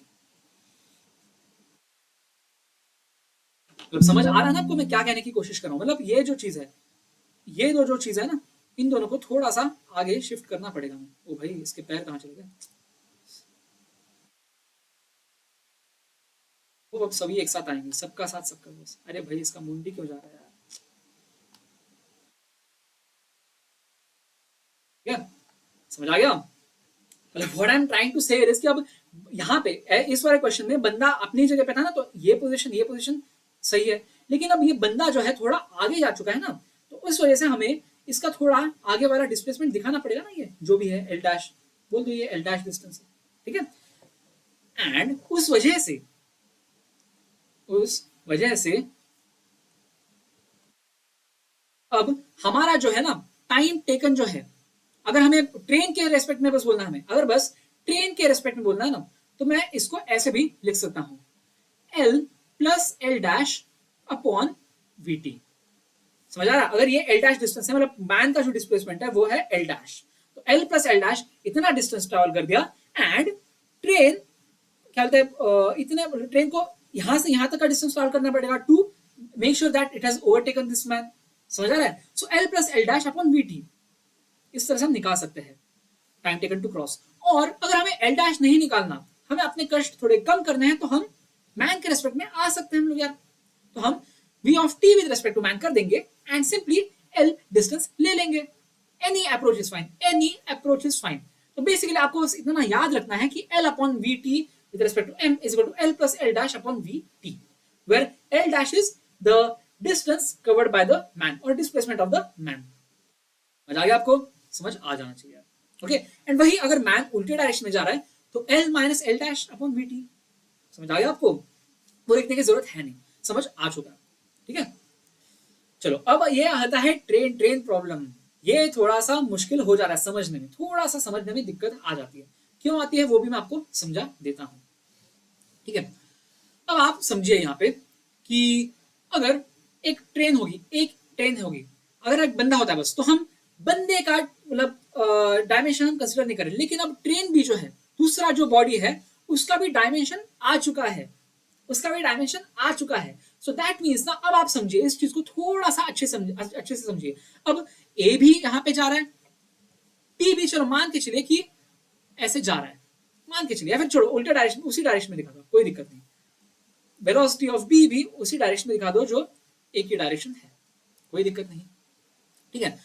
अब ना यहाँ पे ना थोड़ा सा कंफ्यूजन हो जाता है समझने में थोड़ी दिक्कत आ रही है कि कितना डिस्टेंस एग्जैक्टली ओवरटेक करना पड़ेगा ट्रेन ए को, कितना डिस्टेंस ट्रैवल करेगा ट्रेन बी। दिमाग खराब हो रहा है मेरा, तो मैं सिंपली क्या करूंगा ना, what I'll do is I'll come in the frame of reference of train A और ट्रेन बी, आपको जो करना करो, मैं आ रहा हूं ट्रेन ए के फ्रेम ऑफ रेफरेंस में। अरे यार, अब मान के चलिए कि length of train A is let's say L A, ठीक है, this is L A and length of train B is L B and we are in the frame of train A, ठीक है। Frame of reference is train A, मतलब अब इस frame of reference में train A is at rest. समझ आ गया ना, हम किसी फ्रेम ऑफ रेफरेंस में जब आते हैं तो हम बोलते हैं कि यार उसकी स्पीड हम उस फ्रेम में 0 ही बोलेंगे, ठीक है। लेकिन अब उस फ्रेम में ट्रेन बी की स्पीड क्या हो जाएगी, v of p with respect to A, make sense right. अब vb माइनस va है या vb प्लस va है, वो तो डायरेक्शन पे डिपेंड करता है, va अगर और vb अगर सेम डायरेक्शन में हो तो vb माइनस v हो जाएगा, v एंड vb अगर अपोजिट डायरेक्शन में हो तो va प्लस vb हो जाएगा।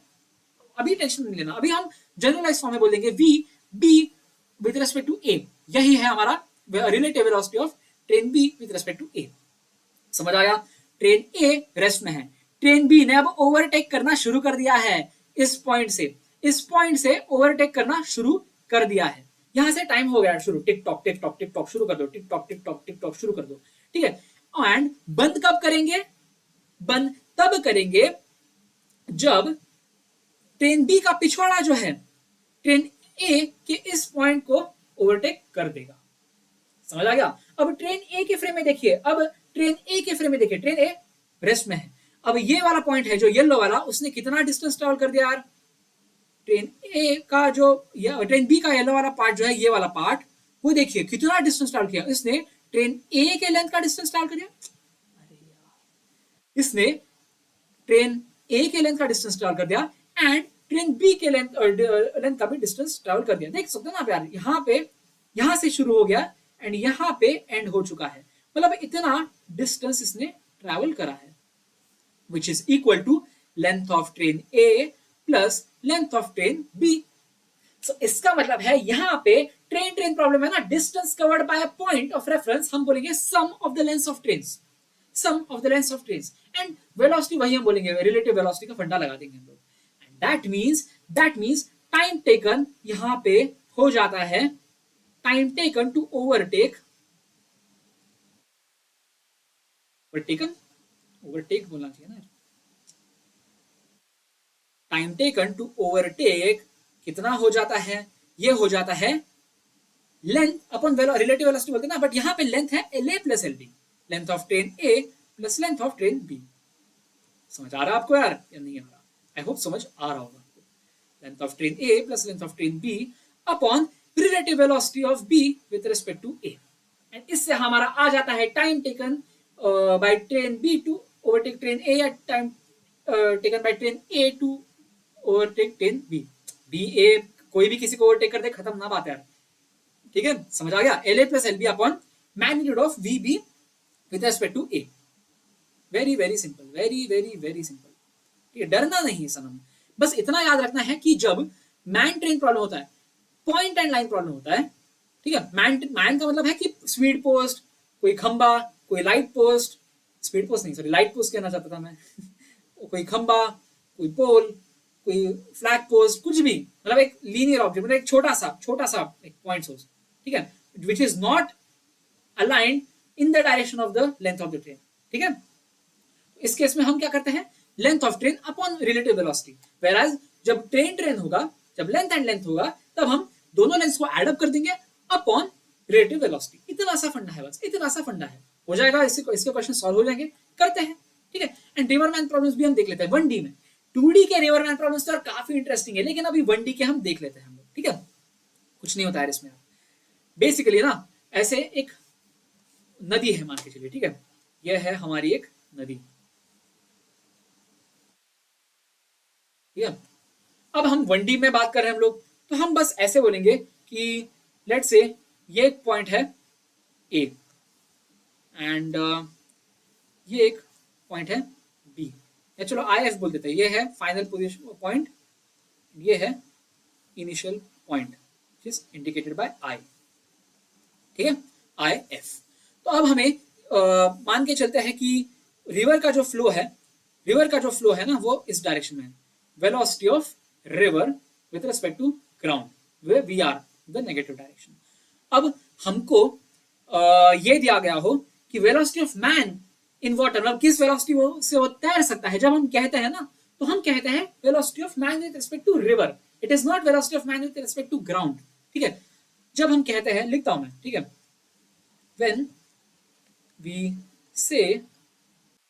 when we say that velocity of man is vm, ठीक है, और velocity of man vm नहीं कहूंगा मैं।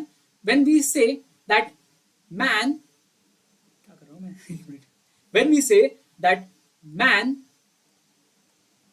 can swim in water with some speed v, we are talking about what kind of velocity?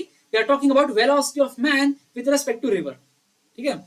We are talking about velocity of man with respect to river. So इसका मतलब है कि v of m with respect to r ये हो जाता है v, that is, मतलब हम जो ये निकाल रहे हैं यार, ये पता नहीं यार, ये ग्लिच क्या आ रहा है फिर से यार, एक मिनट।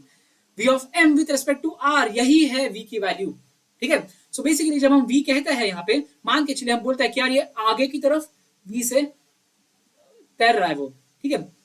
तो what we are doing here is we are mentioning v of m with respect to r, we are not mentioning v of m, that is velocity of man with respect to ground frame हम नहीं कहते हम लोग, ठीक है, समझ आ गया। अब हमें velocity of man with respect to ground frame निकालना है, तो हम क्या करेंगे यार, अगर मुझे vm निकालना है, यहां से काम करता हूं मैं, मुझे, अरे यार कहाँ है ये, 21 know what's wrong, anyway velocity of man निकालना है ना हमें, तो मैं सिंपली क्या करूंगा, v of m with respect to r plus vr करूंगा and taking the sensitivities of sign convention in mind, ठीक है। अगर मुझे velocity of man with respect to ground निकालनी है, with respect to ground frame निकालना है, तो मैं velocity of man with respect to river, जो हम बोलते हैं v बार बार जो हम कहते हैं वो लिख लूंगा, प्लस वेलोसिटी ऑफ रिवर लिख दूंगा। एंड गोज विदाउट सेइंग कि जब मैं अगर मैं मान के चलिए कि मेरा बंदा जो है आगे की तरफ दौड़ रहा है, मतलब opposite to the direction of river flow दौड़ रहा है वो, तब v of m with respect to r will have opposite sign as compared to r, and अगर वो सेम डायरेक्शन में दौड़ रहा है तो क्या हो जाएगा, v of m with respect to r will have the same sign as that of vr, and that's why it makes sense कि अगर vm with respect to r and vr are of the opposite sign तो vm कम हो जाएगा। so उस वजह से जब हम अपोजिट रहते हैं with respect to the river's direction तो हमारी स्पीड स्लो हो जाती है ग्राउंड के फ्रेम में, लेकिन हम बहाव के साथ जब हम तैरते हैं तो बढ़ जाती है हमारी स्पीड। so वही सेंस है, वही एग्जैक्ट सेंस है यहाँ पे, समझ आ रहा है। यूजुअली हम कहते हैं ना गो विद द फ्लो, क्यों कहते हैं गो विद द फ्लो, क्योंकि हमारी स्पीड बढ़ जाती है उसकी वजह से। Getting my point?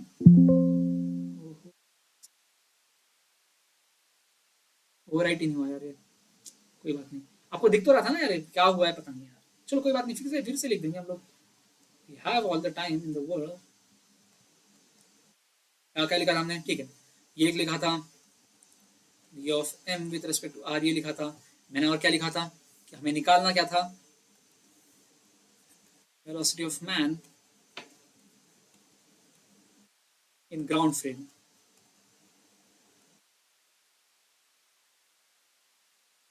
m, तो तो वी एम निकालना है तो we m with respect to r plus v r, ऐसे करके हम निकालते हैं। अरे कुछ नहीं यार, मतलब it's just same recipe with different I don't no ingredients, ठीक है। तो मतलब अगर कभी ए बी की बात करें, हम यहाँ पे एम आर की बात करें, अरे मुश्किल क्या है इसमें, बहुत ही आसान है इसमें। बस ये चीज आपको याद रखनी है, जब हम कहते हैं कि man can swim in water with some speed v, तो we are talking not about velocity of man with respect to ground, but rather we are talking about velocity of man with respect to river. अब इसके questions जो है ना मैं कराऊंगा आपको, मैं रिवर मैन प्रॉब्लम जो है 2D में अच्छे से और ज्यादा कराऊंगा। अभी आप टेंशन मत लीजिए इसके बारे में, ठीक है। बस मैंने बता दिया आपको, थोड़ा सा आइडिया हो इस वजह से, ठीक है। क्वेश्चंस पे आ जाते हैं हम लोग, ठीक है। Let's do some interesting questions. A passenger sitting in a train A moving at 90 km per hour observes another train B moving in the opposite direction for 8 seconds. If the velocity of the train B is 54 km per hour, then the length of train B is what? ठीक है, अब आप बताइए ये कौन से type का question है। पहले यार चलो डायग्राम ड्रॉ कर लेते हैं। अब यहाँ पे we have a passenger sitting in train A, ठीक है, ये है train A, and we have some train B, ठीक है। अब ये क्या हो रहा है कि they are moving in opposite direction, I hope they are moving in opposite, हाँ यहाँ पे लिखा है अपोजिट डायरेक्शन। तो ट्रेन ए जा रही है आगे 90 किलोमीटर पर आवर से, ट्रेन बी जा रही है पिछू 54 किलोमीटर पर आवर से, राइट, ओके। अब हमें देख के तो ऐसा लगता है कि ये, एक मिनट, जस्ट अ मिनट, हमें ये देख के तो लगता है कि this is what kind of a problem, this feels like a train problem, but no it is not, but rather it is a man train problem।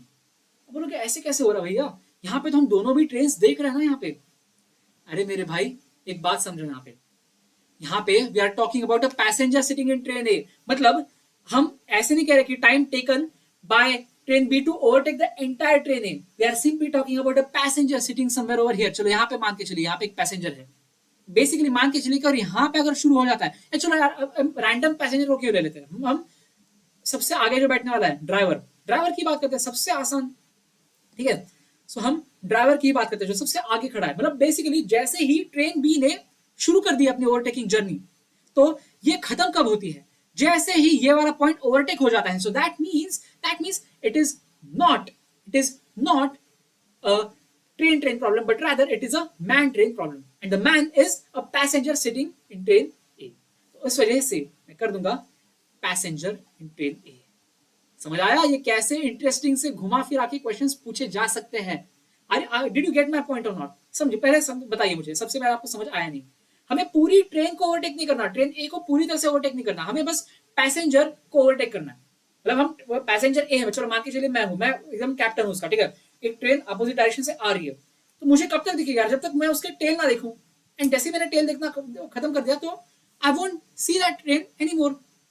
And वो passenger 8 second के लिए देख पा रहा है, तो बस इट इज अ ओनली, मतलब बस यहाँ से यहाँ तक ही आना है, बस मुझे यहाँ से बस ये जो है ट्रेन बी का पिछवाड़ा बस मुझे क्रॉस करना है, इस कैप्टन को क्रॉस करना है, खत्म बात। उसके बाद कुछ नहीं सोचना हमें, समझ आ गया? So that means it's a man train problem.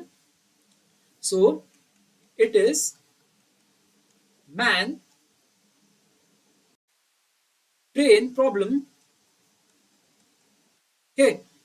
सो यहां पे हम करते क्या है भैया जी, टाइम टेकन टू ओवरटेक कैसे निकालते हैं हम लोग, अलग कलर ले लेता हूं मैं यार, time to overtake is equal to length of simply train B. अब हम बस simply length of train B करेंगे हम लोग, length of train A is irrelevant here, समझ आ गया आपको? And magnitude of relative velocity of A with respect to B, यार A with respect to B बोलो, B with respect to A बोलो, कोई फर्क नहीं पड़ता, सेम ही होगा वो, ठीक है। ऑल राइट, अब वहां पे हमें क्या दे रखा है यार, हमारे पास दे रखा है कि time taken to overtake is 8 seconds, तो यहाँ पे हम लिख देंगे 8 is equal to length of train B, लिख देंगे एल बी अपॉन, अब आप देखेंगे यहाँ पे v A and v B they are in like opposite directions. A की वेलोसिटी है 90 किलोमीटर पर आवर आगू, बी की वेलोसिटी है 54 किलोमीटर पर आवर पिछू, ठीक है। सो यहाँ पे रिलेटिव वेलोसिटी हो जाएगा v A plus we B, plus होगा व्हेन अपोजिट डायरेक्शन, ठीक है। अब आप मुझे बताइए, किलोमीटर पर आवर का फंडा नहीं है यार, हमें मीटर में निकालनी है वैल्यू, तो किलोमीटर पर आवर को मैं मीटर पर सेकंड में कन्वर्ट कर दूंगा, कर दो यार कन्वर्ट, क्या ही मुश्किल है उसमें। क्या होता है कन्वर्जन फैक्टर, 5/18, तो 90 इंटू 5/18 इज इक्वल टू कितना हो गया, 18 5 90, तो ये हो गया 25 मीटर पर सेकेंड। तो that means VA is also equal to 25 metre per second. And similarly VB अगर निकालना है तो मैं कैसे निकालूंगा जी, ये 54 इंटू 5/18, 18 3 54, तो ये 15 metre per second. So that means in SI system speed of train A और speed of passenger A is 25 metre per second, speed of train B is 15 metre per second. So इस वजह से ये कुछ इस तरह से हो जाएगा, VA की वैल्यू डाल दो 25, VB की वैल्यू डाल दो 15, यहां से हमारा आ चुका है। अब ये LB के लिए सॉल्व कर दो यार, वैसे यार यहां से हम क्या करेंगे सॉल्व बताइए, LB अपॉन 40 है ना, 25 plus 15 40, okay, is equal to 8। एंड यहां से क्या आ जाएगा, LB का वैल्यू 8 इंटू 40 आ जाता है 320 मीटर। आसान है या नहीं है, बहुत आसान है, बहुत बहुत बहुत आसान है। अगर आपके फंडामेंटल्स कवर्ड है काफी अच्छे से तो ये बहुत ही आसान सा सवाल है। ओके, कंफ्यूज मत हो यार प्लीज, आसान क्वेश्चंस में कंफ्यूज नहीं होते, ठीक है। बस कंसेप्चुअल थोड़ी डिफिकल्टी होगी बट सॉल्व करने में आसान है। कुछ भी नहीं लगा यार, मैंने देखिए डायग्राम्स में ही मैंने आधी स्लाइड वेस्ट कर दी, क्वेश्चन में थोड़ी बहुत स्लाइड वेस्ट कर दी, मेरे पास इतना ही स्पेस था और उसमें भी मैंने सॉल्व कर दिया। मुझे ये सब आप एग्जाम में जाओ तो ये सब भी लिखने की जरूरत नहीं पड़ती, it is man train problem, आपके लिए मैं लिख रहा हूँ मैं। एंड 90 किलोमीटर पर आवर का ये कन्वर्जन फैक्टर के साथ ऐसे लिखने की भी जरूरत नहीं पड़ती, सिंपली आपके दिमाग में आना चाहिए 8 is equal to LB upon 25 plus 15, LB is equal to 320, एक लाइन में आंसर आना चाहिए ऐसे क्वेश्चंस का। ओके सही है। Two trains A and B of length L and 4L are traveling into a tunnel of length capital L in parallel tracks from opposite directions of velocities 108 km per hour and 72 km per hour respectively. If train A takes 35 seconds less time than train B to cross the tunnel, then length L of tunnel is what? देखते हैं, अभी हम conclusion पे नहीं आएंगे, ये train problem है, man train problem है, क्या है, पहले डायग्राम बनाएंगे समझेंगे इसको, ठीक है। अब हमारे पास क्या क्या है, हमारे पास ट्रेन ए है, हमारे पास ट्रेन बी है, ट्रेन ए की लेंथ है क्या स्मॉल एल, ट्रेन बी की लेंथ है स्मॉल 4L, 4 स्मॉल एल, ठीक है। एंड हमारे पास एक टनल है कैपिटल L लेंथ का, एंड हमारे पास ये भी दे रखा है कि capital L is equal to 60 small l, ठीक है। एंड ये सब है पैरेलल ट्रैक्स पे, एंड हमारे पास दे रखा है कि A and B are moving in opposite directions, ठीक है। एंड हमारे पास जो टाइम्स दे रखे हैं, हम देख रहे हैं कि train A takes time 35 seconds less than train B to cross the tunnel, the tunnel being the important hint here. तो यहाँ पे it is a train problem, but the second train is like we are not comparing train A and train B, but rather we have two cases जहाँ पे हम train A और tunnel को compare कर रहे हैं, एंड दूसरा case है जहाँ पे ट्रेन B और टनल को कंपेयर कर रहे हैं, एंड फिर टाइम टेकन टू ओवरटेक निकाल रहे हैं इन टू डिफरेंट केसेस। समझ आया नहीं आया, नहीं समझ आया कोई दिक्कत नहीं, मैं दिखाता हूँ आपको, ठीक है। Let's say that this is a tunnel, ठीक है, this is a tunnel, and मान के चलिए कि we have two parallel tracks, मान के चलिए कि ये ट्रैक है एंड एक ये ट्रैक है, ठीक है, समझ आएगा आपको। अब यहाँ पे आप देखिए कि ट्रेन ए जो है ये इसका लेंथ है स्मॉल एल, ठीक है, ये है train A, and we have another train 4L, train B,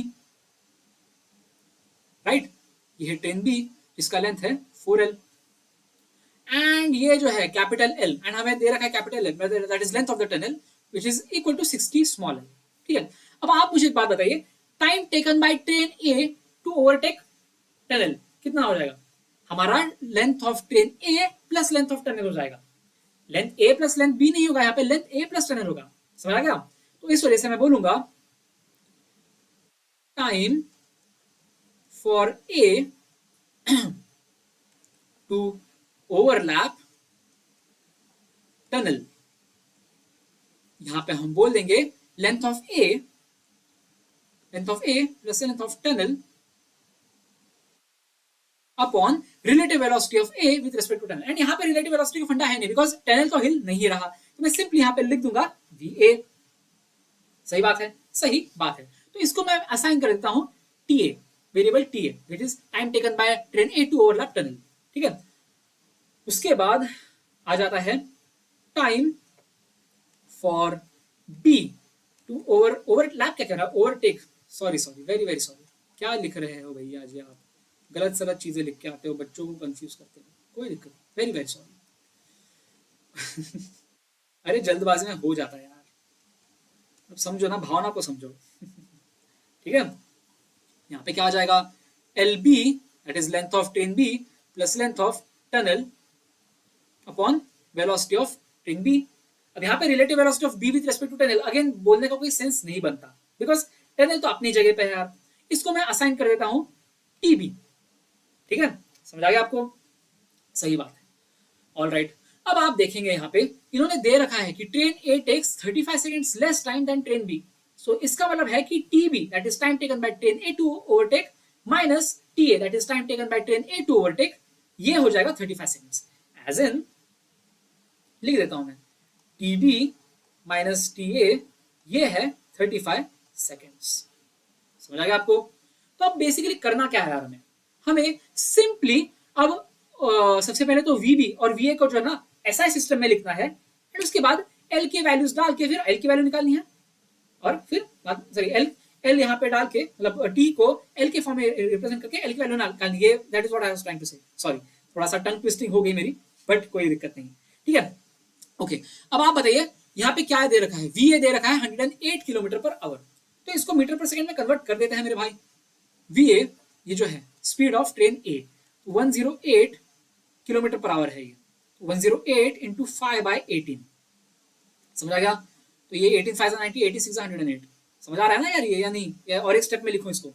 confuse हो रहे हो तो कोई बात नहीं, लिख देता हूँ मैं, और एक स्टेप करके लिख देता हूँ, कोई बात नहीं, कोई डरने की बात नहीं है भैया जी। ये ए को हम कहते हैं 108 किलोमीटर पर आवर, तो इसको मीटर पर सेकंड में कन्वर्ट करने के लिए 108 इंटू 5/18 मीटर पर सेकंड, तो यहाँ से वी ए आ जाता है 18,590 तो ये 6 इंटू 5 30, यहाँ से वी ए आ गया 30 मीटर पर सेकंड। सिमिलरली वी बी भी निकालना, अरे यार स्पेस कम पड़ रही है यार, कोई बात नहीं, आई hope you understand the logic. तो मैं अभी थोड़ा सा फटाफट कर देता हूँ, 72 इंटू 5/18, यहां से वी बी आ जाता है 20 मीटर पर सेकेंड। समझ आ गया आपको? आसान, समझ आ गया ना? Speed of train A is 30 metre per second, speed of train B is 20 metre per second. तो अब ये वैल्यूज यहाँ पे डालनी है यार आपको, टी एंड टीबी के जगह डाल देनी है, खत्म करना है इस क्वेश्चन को, कर दो खत्म भैया जी। टीबी के क्या है वैल्यू यार, t b is L b plus L tunnel upon v b. Length of train B क्या है, लेंथ ऑफ ट्रेन बी यहाँ पे दे रखा है 4L है, यहाँ पे आप डाल दो 4L plus length of tunnel क्या है, लेंथ ऑफ टनल इज यहाँ पे कैपिटल दैट इज 60L, ये 60L अपॉन वीबी, वीबी की वैल्यू क्या है 20 minus length of train A, मतलब टीए करना ना, हम टीए, टीए का मतलब है L A plus L tunnel upon v A. Length of train A क्या है, simply L L, and length of tunnel क्या है 60L। बताइए ना 60L बार बार क्यों लिख रहा हूं, क्योंकि ये capital l is equal to 60L इस वजह से। एंड वी की वैल्यू क्या है, वी की वैल्यू है 30 मीटर पर सेकेंड। तो ये जब हम करेंगे, तो ये जब हम करेंगे तो क्या है 35। इसको सॉल्व कर दो यार, है क्या स्पेस हमारे पास? हाँ हाँ हाँ, मैंने स्लाइड छोड़ी इस बार, थोड़ा सा मैंने फोर साइड रखा इस बार। ओके चलिए, तो 4L प्लस 60L क्या है 64L, तो 64L अपॉन 20 माइनस ये क्या है L प्लस 60L, तो ये हो गया 61L अपॉन 30, इससे आ जाता है 35। ठीक है, और अब थोड़ा सा सॉल्व करना पड़ेगा इसको, क्या करें, करना पड़ता है। 64 इंटू 3 माइनस 61 इंटू 2 अपॉन 60। ठीक है, एकदम मैं, होता है ना प्राइमरी स्कूल जैसे बच्चों को पढ़ाते हैं उस तरह से मैं एकदम डिटेल में जा रहा हूँ यार, इतना नहीं जाना चाहिए डिटेल में, बट कोई बात नहीं, बच्चे स्ट्रगल करते हैं तो करना पड़ता है हमें। ओके चलो सही है। ओके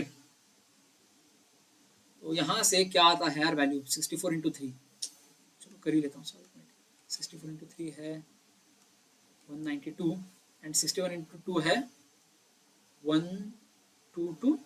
ठीक है, तो ये हो जाता है 192 minus 122 times of L upon 60 is equal to 35। Okay अब क्या करेंगे हम, ये है 70 है ना, यहाँ 70L by 60, 70L by 60 is equal to 35।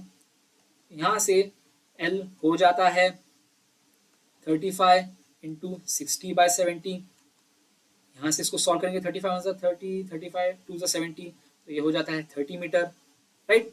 L small L आ जाता है, लेकिन हमें स्मॉल एल निकालना है क्या यार? नहीं, हमें क्या निकालना है? लेंथ ऑफ टनल निकाला है, कैपिटल एल। कैपिटल एल क्या है? 60 एल के बराबर।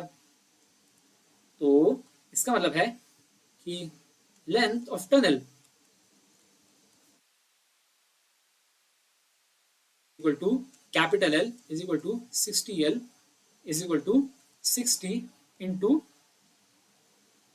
30, इससे आ जाता है 1800 metre. This is the length of the tunnel. Option C is the right answer. समझ आ रहा है आपको या नहीं आ रहा है? आई होप यू गेट इट। आसान है यार, ये आसान है, ज्यादा मुश्किल क्वेश्चन में से नहीं है। ट्रेन प्रॉब्लम ही है, लेकिन हमें यहाँ पे समझना है कि ए और बी को हम कंपेयर नहीं करेंगे। पहले केस में A time taken by train A to overtake tunnel, फिर दूसरे केस में time taken by train B to overtake tunnel, फिर टी ए टी बी आ जाता है, फिर t b minus t a is equal to 35 निकालना है, फिर बाद में आगे तो बस सॉल्व करना है हमें। Okay, easy, very very easy, very very very simple. Okay, चलो एक बार देख लेते हैं कितने क्वेश्चन बचे हमारे पास। ठीक है, अरे खत्म यार, हो गई, ऑलमोस्ट खत्म हो जाएगा। मुश्किल से 20-25 मिनट लगेंगे और, ठीक है। ओके, नेक्स्ट क्वेश्चन, जे मींस 2021 का question. Boy reaches the airport and finds that the escalator is not working. He walks up the stationary escalator in time t1. If he remains stationary on a moving escalator, then the escalator takes him up in time t2. The time taken by him to walk up on a moving escalator will be what? तो escalator आपको पता है क्या वो होता है ना, malls में होता है काफी बार, ऐसे हम बस खड़े होते हैं उस पर, वो स्टेयर्स आगे आगे बढ़ते जाते हैं, हमें ले जाती है आगे। नहीं पता तो कोई दिक्कत नहीं। तो राइट, इट्स लाइक बेसिकली वो ऐसे एक्सेलरेट भी नहीं करती, डिसलेट भी नहीं करती है, कांस्टेंट स्पीड से जा रही होती है एस्केलेटर, ठीक है। तो यहाँ पे हमें ऐसे तिरछा दिखाने की जरूरत नहीं है। मैं मान के चलता हूँ कि एस्केलेटर एक नॉर्मल ही ऐसे, मतलब हॉरिजॉन्टली मैं मान के चलता हूँ, मतलब दिखा सकते हो और तिरछा दिखाना दिखा सकते हो, but it doesn't matter because यहाँ पे एक्सेलरेशन नहीं हो रहा, मोशन अंडर ग्रेविटी का कोई फंडा नहीं है। तो हॉरिजॉन्टल दिखाना है, वर्टिकल दिखाना है, स्लैंट दिखाना है, बी माई गेस्ट, जो दिखाना आपको दिखा दो, आई डोंट केयर, बस आंसर सही रहा हो, ठीक है। चलो सही है। अब आप बताइए कि यहाँ पे पहले केस में कि हमारे पास क्या है, बंदा का एस्केलेटर काम ही नहीं कर रहा। बंदा जो है ना, ये बंदा अपने स्पीड से जा रहा है, बॉय बॉय, ठीक है। तो मैं बोलूंगा कि velocity of boy is the velocity with v b is the velocity of boy with which it walks on the stationary escalator. V b is velocity of boy on static, stationary लंबा word है तो मैंने स्टैटिक एस्केलेटर, ठीक है। Escalator spelling, अरे भाई साहब, L Salvador हो गया क्या, या इक्वेटर कुछ और लग रहा है? समझ जाओ, ये एस्केलेटर है, ये लिखा है ना एस्केलेटर है, ठीक है। ओके, फिर और क्या कह रहे हैं हम लोग कि मान के चलिए कि यार the length of escalator is l, capital l. So that means the time taken by the guy to walk up the stationary escalator is t1, ठीक है। सो मैं लिख देता हूं यहाँ पे, time to walk up the stationary escalator, static escalator, कैसे निकालेंगे हम लोग यार, is equal to t1 is equal to length upon velocity, relative velocity. So ये हो जाता है l अपॉन vb। सही बात है या नहीं है? सही बात है। अब क्या बोला है सेकंड केस में, if he remains stationary on a moving escalator then the escalator takes him up in time t2, ठीक है। तो अब हम कह रहे हैं now boy at rest, escalator moves, ठीक है। तो इसकी स्पीड को क्या बोलेंगे हम, वी बोल देंगे हम, ठीक है, विथ स्पीड वी। तब इस केस में टाइम टू क्या होता है, क्रॉस द एस्केलेटर, ठीक है, time to walk up the escalator, time taken, इसमें क्या हो जाएगा, इज इक्वल टू, यहाँ पे दे रखा है t2, तो ये t2 इज इक्वल टू हो जाएगा l अपॉन रिलेटिव वेलोसिटी, यहाँ पे है ve। समझ आया आपको? सही है, बिल्कुल सही है। तो t2 is equal to l upon ve आ चुका है, t1 is equal to l upon vb आ चुका है। अब हमें क्या निकालना है, time taken by him to walk up on the moving escalator. Moving escalator में मतलब एस्केलेटर तो चल ही रहा है, लेकिन भाई साहब हमारे जो है वो भी एस्केलेटर के साथ चल रहा है। समझ रहा है, मतलब कितनी तेजी से स्पीड आ जाएगा, समझ रहा है ना आप? एस्केलेटर भी चल रहा है और ये भाई साहब भी एस्केलेटर पे चल रहे हैं, समझ आ रहा है। सो इस केस में भाई साहब की velocity with respect to ground क्या हो जाएगी, velocity of man with respect to escalator plus velocity of escalator. समझ आ गया आपको? सो उस वजह से यहाँ पे वीबी प्लस वीई हो जाएगा। समझ आ रहा है ना आपको? आप दिमाग लगाइए, कॉमन सेंस लगाइए कि अगर आपकी एक स्पीड होगी ग्राउंड पे आप चलते हो या स्टैटिक एस्केलेटर पे चलते हो तो आपकी स्पीड होगी वीबी, एंड अगर एस्केलेटर भी आपको आगे के डायरेक्शन ले जा रहा है वी के साथ तो आपकी स्पीड हो जाएगी वीबी। ठीक है? सो that means for the boy moving on moving escalator,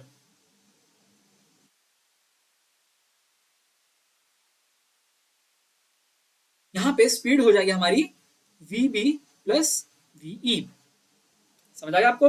and that means अब हमें जो टाइम निकालना है, हमें टाइम टेकन निकालना है, जिसको मैं कह देता हूं लेट्स से टी। ये आ जाता है L upon v b plus v e. है आपको? अब आई नीड अनदर स्लाइड क्योंकि स्पेस नहीं है, स्पेस नहीं है तो क्या करें हमको। Duplicate slide. ओके, अभी इस स्लाइड से हम सारा कंटेंट हटाते हैं, ये सारा। ओके,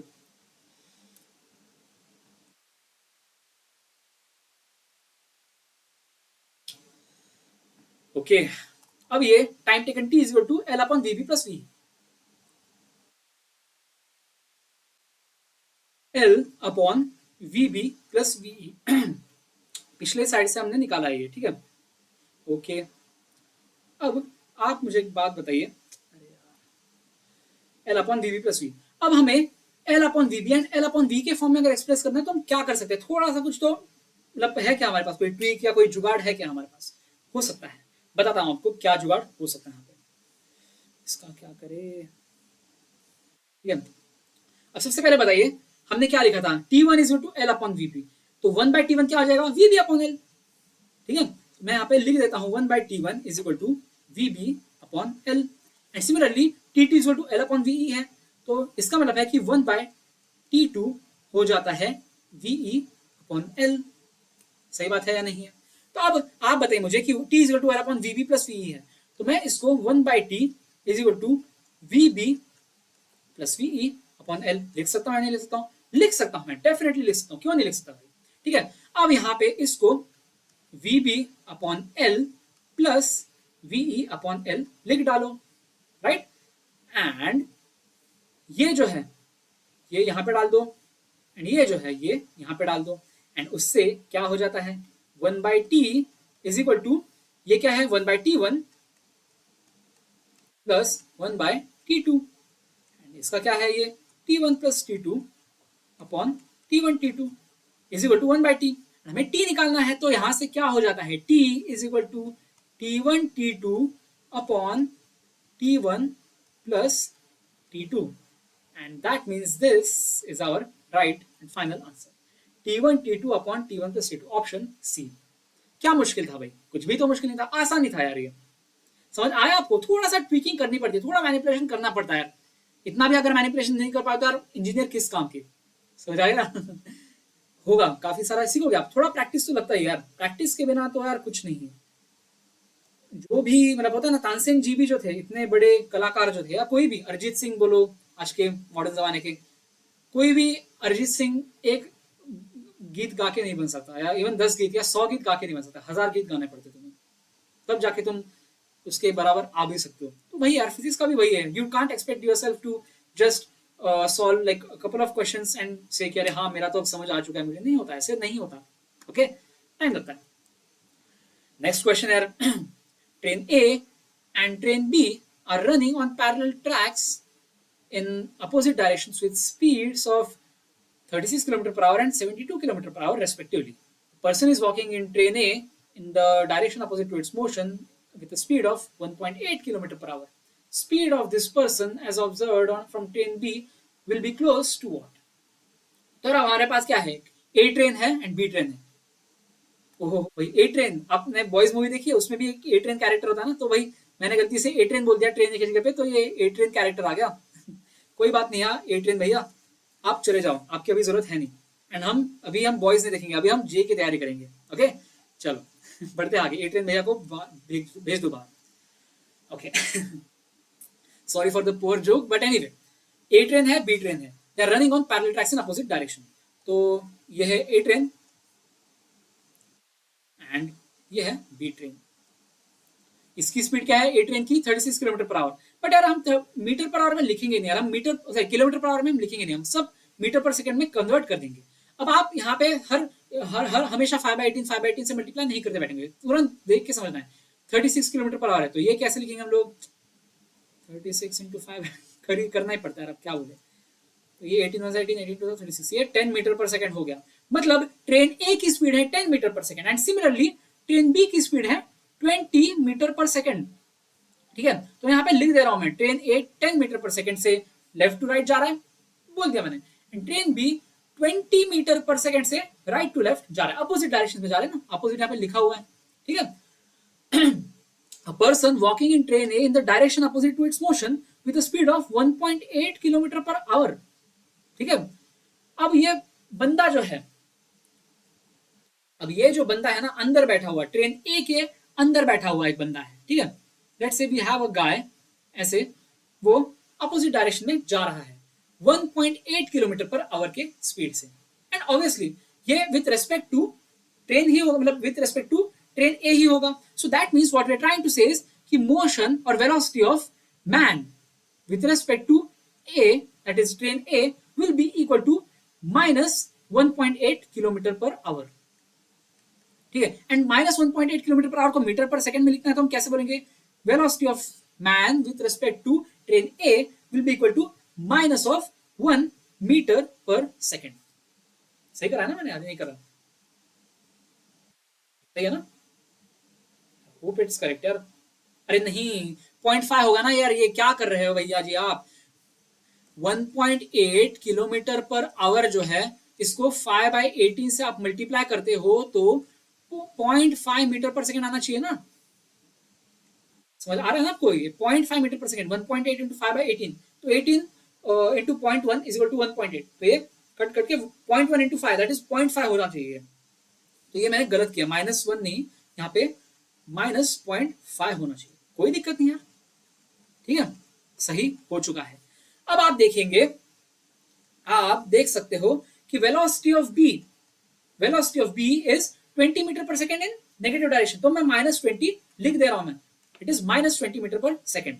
सही है, सही है। अब अरे इसको कोई हटा दो भैया,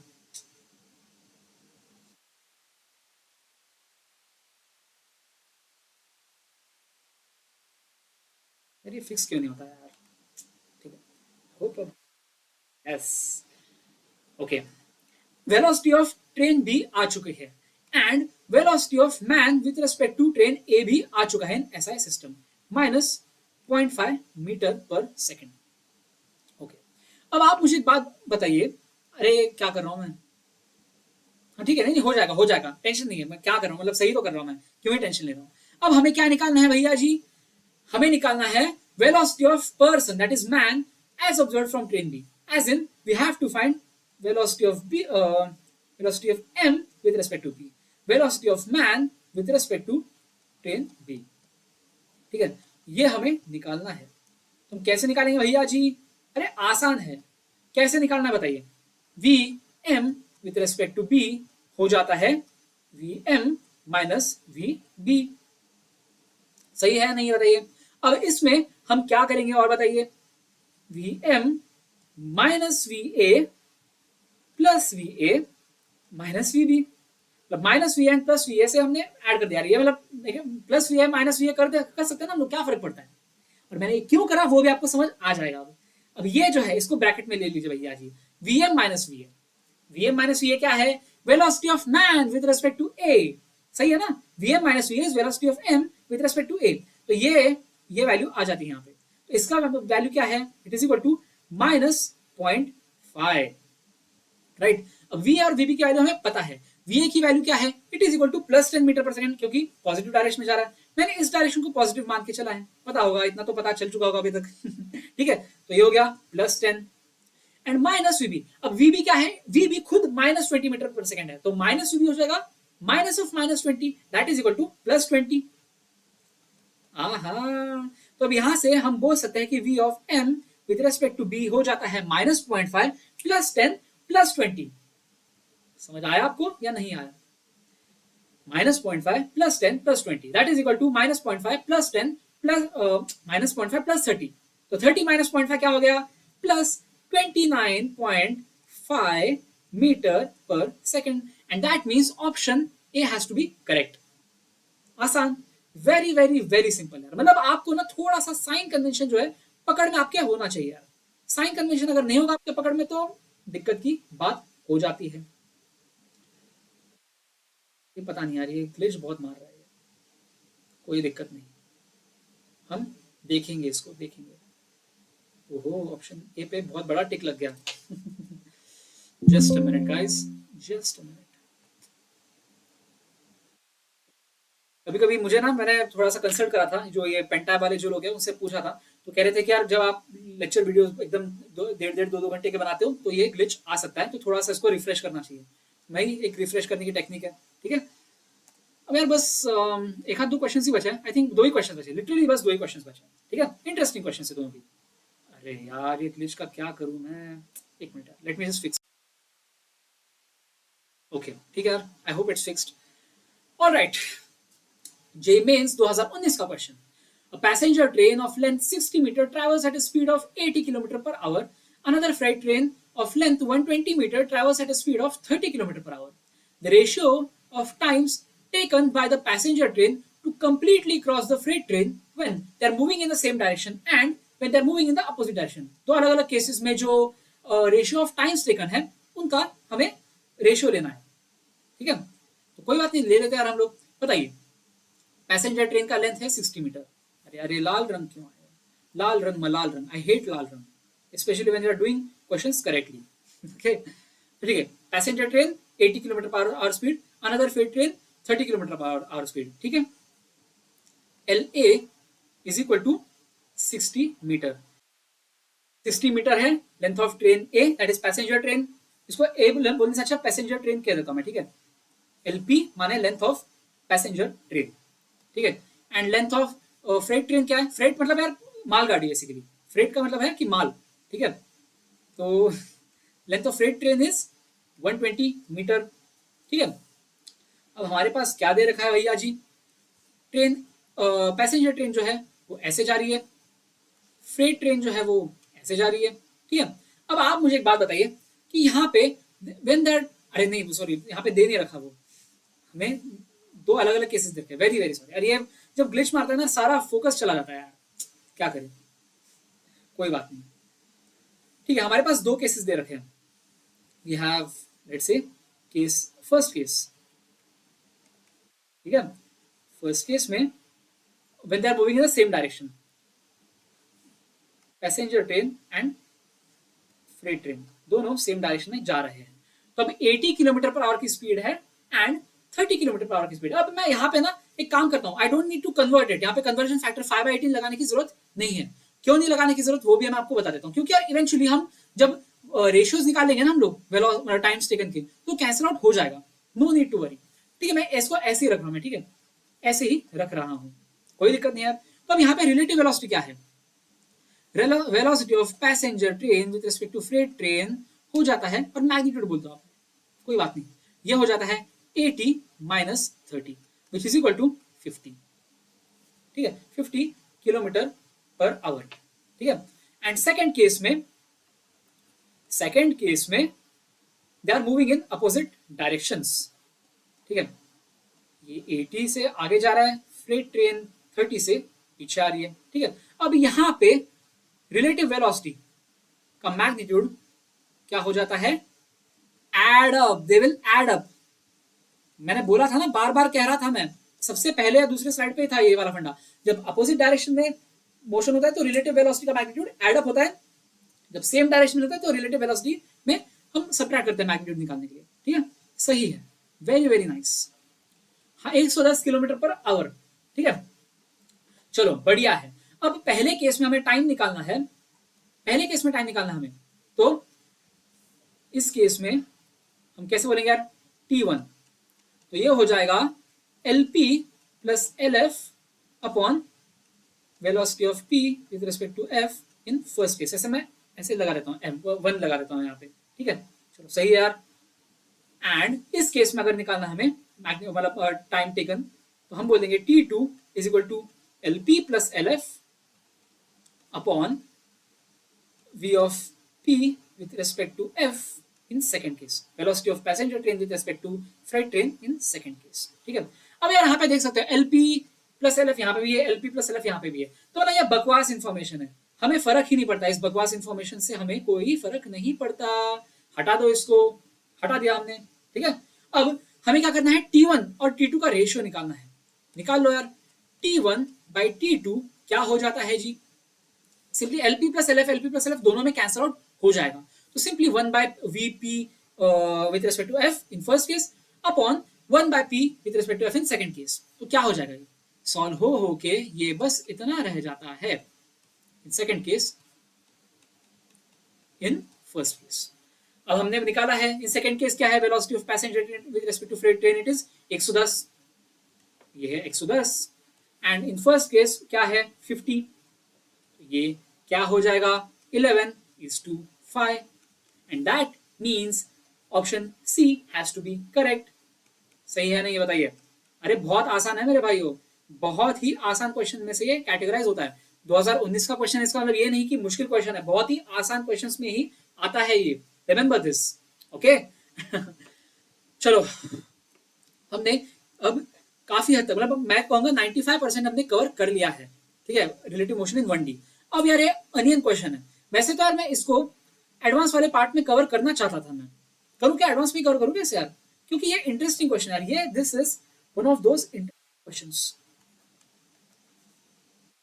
मतलब यहाँ पे दिक्कत यह है ना कि हमें समझ ही नहीं आता कि शुरू कहाँ से हो रहा है, खत्म कहाँ से हो रहा है, मतलब ट्रेन का स्टार्टिंग पॉइंट क्या है, बाइसिकलिस्ट का स्टार्टिंग पॉइंट क्या है, मतलब कुछ भी नहीं समझ आ रहा हमें, तो उस वजह से हमारे आंखों आंसू आने लग जाते हैं, इस वजह से इसका नाम अनियन क्वेश्चन पड़ गया। अनियन जब हम काटते हैं, प्याज जब हम काटते हैं तो आंखों से आंसू बहते हैं ना, तो अनियन क्वेश्चन में भी आंखों से आंसू बहना शुरू हो जाता है, तो थोड़ा सा ये एडवांस का ही क्वेश्चन मैं कहूंगा यार इसे, ठीक है। तो मैं काम करता हूँ, इसको मैं एडवांस के पार्ट में कवर कर देता हूँ, ठीक है। आपको लगे यार ये गलत कर रहे हो भैया, आप अपने स्लाइड में डाला है तो ऐसे क्यों कर रहे हो, अरे नहीं यार, ये थोड़ा होता है ना कि बाहुबली के एंड में जब वो कट्टप्पा मारता है ना बाहुबली के पीठ में तलवार, वो वाला चीज है कि ये कट्टप्पा ने बाहुबली को क्यों मारा, अमय सर ने भी अनियन क्वेश्चन क्यों डाला, वो आएगा एडवांस वाले पार्ट में, ठीक है, it will be covered in advance वाला वीडियो। अरे यार ये भी एक रीजन है कि मैं एडवांस वाले वीडियो में कवर करना चाहता हूँ, ये ग्लिच इतना मार रहा है, क्या करूं मैं कोई बात नहीं, लेट्स फिक्स इट अप, ठीक है। लिख देता हूँ, मैं काम करता हूँ, टाइप ही करके लिख देता हूँ, सबसे easy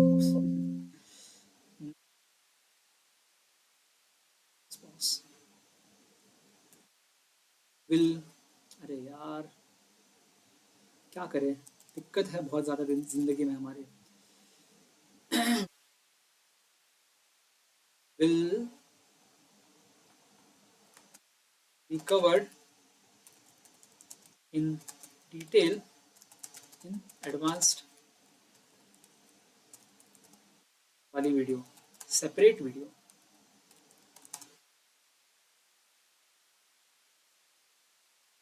leaving it on a cliff hanger, ठीक है।